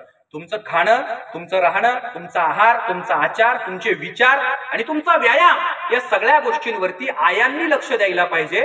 ही सगळ्यात महत्वाची विनंती या निमित्तानं करतो. कारण तुमच्या माध्यमातून उद्याचा समाज मोठा होणार आहे. तो समाज जागृत करण्यासाठी तुमच्या पिढीतल्या, तुमच्या पोटातल्या नवजात माझ्यासारख्या तरुणांची गरज आहे. 1000 लोकांमध्ये चांगली माणसं जन्माला येतात. जसं म्हटलं जातं वक्ता दशसहस्त्रेषु, 10 हजारात एखादा वक्ता तयार होतो. तसा हा महाराष्ट्र आणि या महाराष्ट्रातला पश्चिम महाराष्ट्र हा वैचारिक महाराष्ट्र आहे. इथंच बापू बिरू वाटेगावकर जन्माला आले, इथंच कर्मवीर भाऊराव पाटील जन्माला आले, इथंच शाहू महाराजांचा ऐतिहासिक वारसा जन्माला आला, इथंच क्रांती अग्रणी जी डी बापू लाडांचा ऐतिहासिक संघर्ष उभा राहिला. नागनाथांना नाईकवडींनी महाराष्ट्र सुजलाम सुफलाम केला. अशा अनेक महापुरुषांचा, वैचारिक वारसदारांचा, समाजसेवकांचा हा पश्चिम महाराष्ट्र आहे. या निमित्तानं मी तुम्हाला विनंती करतो की तुमच्या पोटातून, तुमच्या पिढ्यांमधून उद्याचे नवीन क्रांती अग्रणी जी डी बापू लाड, छत्रपती शिवाजी महाराज, शाहू महाराज, कर्मवीर भाऊराव पाटील हे सगळे महापुरुष जन्माला यायला पाहिजे. या समाजाचं नंदनवन व्हायला पाहिजे. ही प्रामाणिक अपेक्षा या निमित्तानं ठेवतो. मातृदिनाच्या निमित्तानं सगळ्या आयांना, सगळ्या बहिणांना, सगळ्या महिलांना शुभेच्छा देतो. तुम्ही मोठे व्हा, नाव कमवा. आयुष्यात स्वतःचं नाव मोठं करण्यासाठी आपल्या पिढ्यांना संस्कार द्या, आचार द्या, विचार द्या आणि त्यातून स्वतःच्या घराचं नाव मोठं करा. आई शिकली तरच घरदार पुढे जाईल. जिल्हा परिषदच्या शाळांवरती सरकारकडून एक योजना राबवली गेली होती 10 वर्षांपूर्वी. तर एक घोषवाक्य प्रत्येक मराठी शाळेवरती लिहिलं जात होतं, अडाणी आई, अडाणी आई, शिकलेली आई घरादाराला पुढे ने. मुलगी शिकवा, मुलगी वाढवा, मुलगी वाचवा. तुमच्या मुलींना उद्याच्या पीटी उषा करा, सायना नेहवाल करा. प्रीती झिंटा, कटरीना याच्यामध्ये अडकू नका. लय प्रीती झिंटा झाल्या, लय कटरीना झाल्या. कारण इथं शीला की जवानी मुन्नी बदनाम झाली, पिंकी पैसेवाली झाली आणि आपल्याच आया बहिणींची अब्रूची लखतर आपण गावच्या वेशीवर टांगायला सुरुवात केली. इथं स्त्रीला, हे बघा आता शेवटचा मुद्दा सांगतो. मलाही समजते तुम्ही कंटाळलेले आहेत, मलाही समजतंय. 10 वाजून 6 मिनिटं झालेत. 9:45 ला मी बरोबर सुरुवात केलेली होती. मला मान्य आहे थोडा वेळ जास्त होतोय, पण मी शेवटचा मुद्दा तुमच्या डोळ्यासमोर ठेवतो. महिलांनो, तुमच्या मुलीला एकच शिकवा. आता आजकाल महाराष्ट्रामध्ये काय वातावरण आहे वेगळं सांगायची गरज आहे का तुम्हाला? वेगळं सांगू? म्हणजे आपल्याकडं प्रत्येक स्त्रीला बाई या नजरेनं पाहिलं जातं, आई आणि ताई या नजरेनं पाहिलं जातंय का? तुमच्या घरातल्या प्रत्येक पुरुषाला हे शिकवा की आपली जशी घरातली दिदी आहे, जशी ताई आहे आणि जशी तुम्हाला आई म्हणतोय तशीच समोरच्या घरातली सुद्धा आई आहे, ताई आहे. जर आपल्याला हे समजलं असतं तर या महाराष्ट्रामध्ये कोपर्डी, भिलवडी, या महाराष्ट्रामध्ये कोपर्डीतल्या भगिनीवरती बलात्कार झाले नसते आणि हजारोंचे जथ्थे रस्त्यावरती उतरले नसते. तुमच्या घरातल्या प्रत्येक पुरुषाला आणि प्रत्येक मुलाला हे शिकवलं पाहिजे की आपल्या घरात जन्माला आलेली जशी मुलगी आहे तशी ती सुद्धा घरातली कुणाची तरी बहीण आहे. हे तुम्ही तुमच्या खांद्यांवरती ठेवला. बोलण्याच्या भरात नजर चुकीनं जर कुणाच्या भावना दुखावल्या गेल्या असतील तर मी तुमची जाहीर दिलगिरी व्यक्त करतो. बोलण्याच्या भरात नजर चुकीनं विनोदाच्या भरामध्ये कुणाच्या भावना दुखावल्या गेल्या असतील, माझ्याकडून चूक झाली असेल तर मी जाहीर दिलगिरी व्यक्त करतो. मला इथं बोलवलं, मला बोलण्याची संधी दिली. मी आशा करतो की मी विषयाला न्याय देऊ शकलो. तुम्ही माझ्याकडून ही आशा करत असाल की आकाश पाटील आलाय म्हणजे लय हसायला भेटल, लय रडायला भेटल. हसवणारे लढवणारे लय आहेत महाराष्ट्रामध्ये, पण समाज प्रबोधन करणारे नाही आहेत. मला समाज प्रबोधन आवडतं म्हणून मी समाज प्रबोधन करतो. तो प्रामाणिक उद्देश घेऊन तुमच्या गावामध्ये पोहोचलो. तुमच्या लोकांनी मला संधी दिली त्याबद्दल अभिनव प्रतिष्ठानचे मी मनापासून आभार मानतो. तुमच्या कार्याला शुभेच्छा देतो, सदिच्छा देतो. थांबतो. जय हिंद, जय महाराष्ट्र.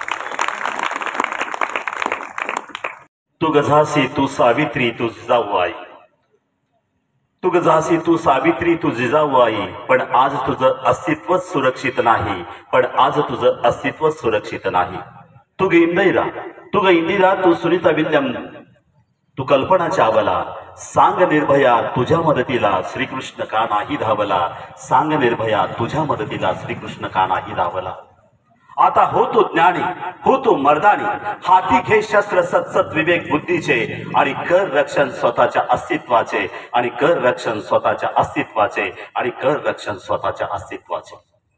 आई कुठे काय करते, आई कुठे काय करते, आई नसल्यावरच ते कळते. आई नसल्यावरच ते कळते. आई कुठे काय करते. आईस पाहिलं मी आकाश पेलताना, आईस पाहिलं मी सूर्यास्त झेलताना. जेव्हा आली ती फौज वादळाची, आईस पाहिलं मी ती फौज रोखताना. आईस पाहिलं मी ती फौज रोखताना. आ म्हणजे आत्मा, ई म्हणजे ईश्वर. आत्मा आणि ईश्वर यांचं सुंदर रूप स्वरूप, ती म्हणजे तीर्थरूप आणि तीर्थस्वरूप आई. असंच एक शिगाव सारखं गाव, आणि त्या गावामध्ये एक माणूस असा मरणासन्न झालेला असतो. त्याला वेदना होत असतात, यातना होत असतात. गर्दी जमते, इतकी गर्दी जमते त्या गावामध्ये. कोणतरी ओरडतंय, कुणाला तरी वेदना होत आहेत, कोणतरी मरणासन्न झालेला आहे असं दिसतं. आणि तिथं गर्दी इतकी जमते, भरपूर गर्दी जमते. आणि नेमकं काय करायचं, या माणसाच्या वेदना कशा कमी करायच्या. तिथून एक संत जात असतात. आता संत म्हणजे आपल्याला माहित आहे, दुःखिता पर दुःखेशु निर्लवा दुर्लभेशुच विपक्षेची क्षमावंत संत ऐसे सुकृत पादपाहा. दुःखिता पर दुःखेशु म्हणजे काय, दुसऱ्याचं दुःख बघून ज्याला दुःख होतं ते संत. निर्लवा दुर्लभेशुच, दुर्लभ म्हणजे मौल्यवान, ज्याला मौल्यवानाची अपेक्षा नसते, लोभ नसतो, असे ते संत. विपक्षेची क्षमावंत, शत्रूला सुद्धा जे माफ करतात ते संत.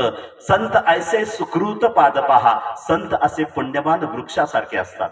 तिथून एक संत जात असतात आणि कोणीतरी त्या संतांना विनंती करतं, महाराज या माणसाला मुक्ती द्या, या माणसाच्या वेदना अनावर होत आहेत, त्याला त्या वेदना सहन होत नाहीत, काहीतरी करा आणि या माणसाला या मुक्ती द्या. मग ते संत त्या गर्दीला म्हणतात, हे पहा, एक काम करा, एक मूठभर स्वर्गातली माती आणा, एक मूठभर स्वर्गातली माती आणा आणि या माणसाच्या कपाळाला लावा, म्हणजे याला मुक्ती मिळेल. एक छोटस पोरग पळत पळत त्या ठिकाणी जातं आणि कोपऱ्यात जातं आणि मूठभर माती आणतं आणि त्या माणसाला लावा म्हणतं. कोणीतरी त्या माणसाला ती माती लावतं आणि त्या माणसाच्या वेदना कमी होतात आणि त्याला मुक्ती मिळते. संत म्हणतात, अरे मी तर तुला स्वर्गातनं माती आणायला सांगितली, माती आणलास कुठून, ही माती आणलास कुठून तू. हे बघा महाराज, इतकी मोठी गर्दी जमलेली आहे, मी त्या गर्दीच्या कोपऱ्यापर्यंत गेलो, पळत पळत गेलो, तिथं माझी आई उभा होती, तिथं माझी आई उभा होती. त्या आईला मी नमस्कार केला आणि आईच्या चरणाची माती आणली, कारण माझ्या शिक्षकाने मला सांगितलेलं आहे, आईच्या चरणामध्ये स्वर्ग असतो, आईच्या चरणामध्ये स्वर्ग असतं, माझ्या शिक्षकाने मला सांगितलंय. आणि म्हणून मी आईला नमस्कार केला, आईच्या चरणाची माती आणली आणि ह्या माणसाला लावली आणि म्हणून याला मुक्ती मिळाली. जननी जन्मभूमीश स्वर्गादपी गरीयसी, स्वामी तिन्ही जगाचा आई विना भिकारी. फमू शिंदेच्या शब्दात सांगायचं म्हणले तर काय, आई म्हणजे काय असते, लेकराची माय असते. आई म्हणजे काय असते, लेकराची माय असते. वासराची गाय असते, दुधावरची साय असते, लंगड्याचा पाय असते. आई म्हणजे काय असते, आई असते जन्मभराची शिदोरी, सरती नाही आणि उरती नाही. हा म्हणजे आत्मा, ही म्हणजे ईश्वर. आत्मा आणि ईश्वर म्हणजे सुंदर स्वरूप, म्हणजे तीर्थ रूप, तीर्थ स्वरूप आई. अशी ही आई असते, लक्षात घ्या. म्हणून ह्या आईला मी सलाम करतो, अभिवादन करतो. समस्त महिलांना आजच्या महिला दिनाच्या मी शुभेच्छा देतो. आणि उद्याचं जे अंतिम पुष्प आहे ते म्हणजे माननीय श्री सुसेन महाराज नायकवडे. विषय आहे घर असावे घरासारखे नकोत नुसत्या भिंती. उद्याचं अभिनव प्रतिष्ठान आयोजित अभिनव व्याख्यानमाला 2024 अंतिम पुष्प गुंफलं जाणार आहे. उद्याचे व्याख्याते आहेत माननीय श्री सुसेन महाराज नाईकवाडे. विषय आहे घर असावे घरासारखे नकोत नुसत्या भिंती. आणि उद्याचे प्रमुख पाहुणे आहेत माननीय श्री निशिकांत भोसले पाटील दादा, संस्थापक Prakash hospital and research centre, Urun Islampur, जिल्हाध्यक्ष भारतीय जनता पक्ष सांगली जिल्हा. मी सर्व रसिक श्रोत्यांचं आभार मानतो अभिनव प्रतिष्ठानच्या वतीनं आणि सर्वांना पुन्हा एकदा विनंती करतो उद्या याच संख्येनं आपण या, इतरांनाही सांगा आणि या संपूर्ण व्याख्यानमालेचा आपण लाभ घ्या. धन्यवाद. जय हिंद, जय महाराष्ट्र. पुन्हा एकदा आमच्या माता भगिनींना महिला दिनाच्या शुभेच्छा, महाशिवरात्रीच्या शुभेच्छा. शुभरात्री.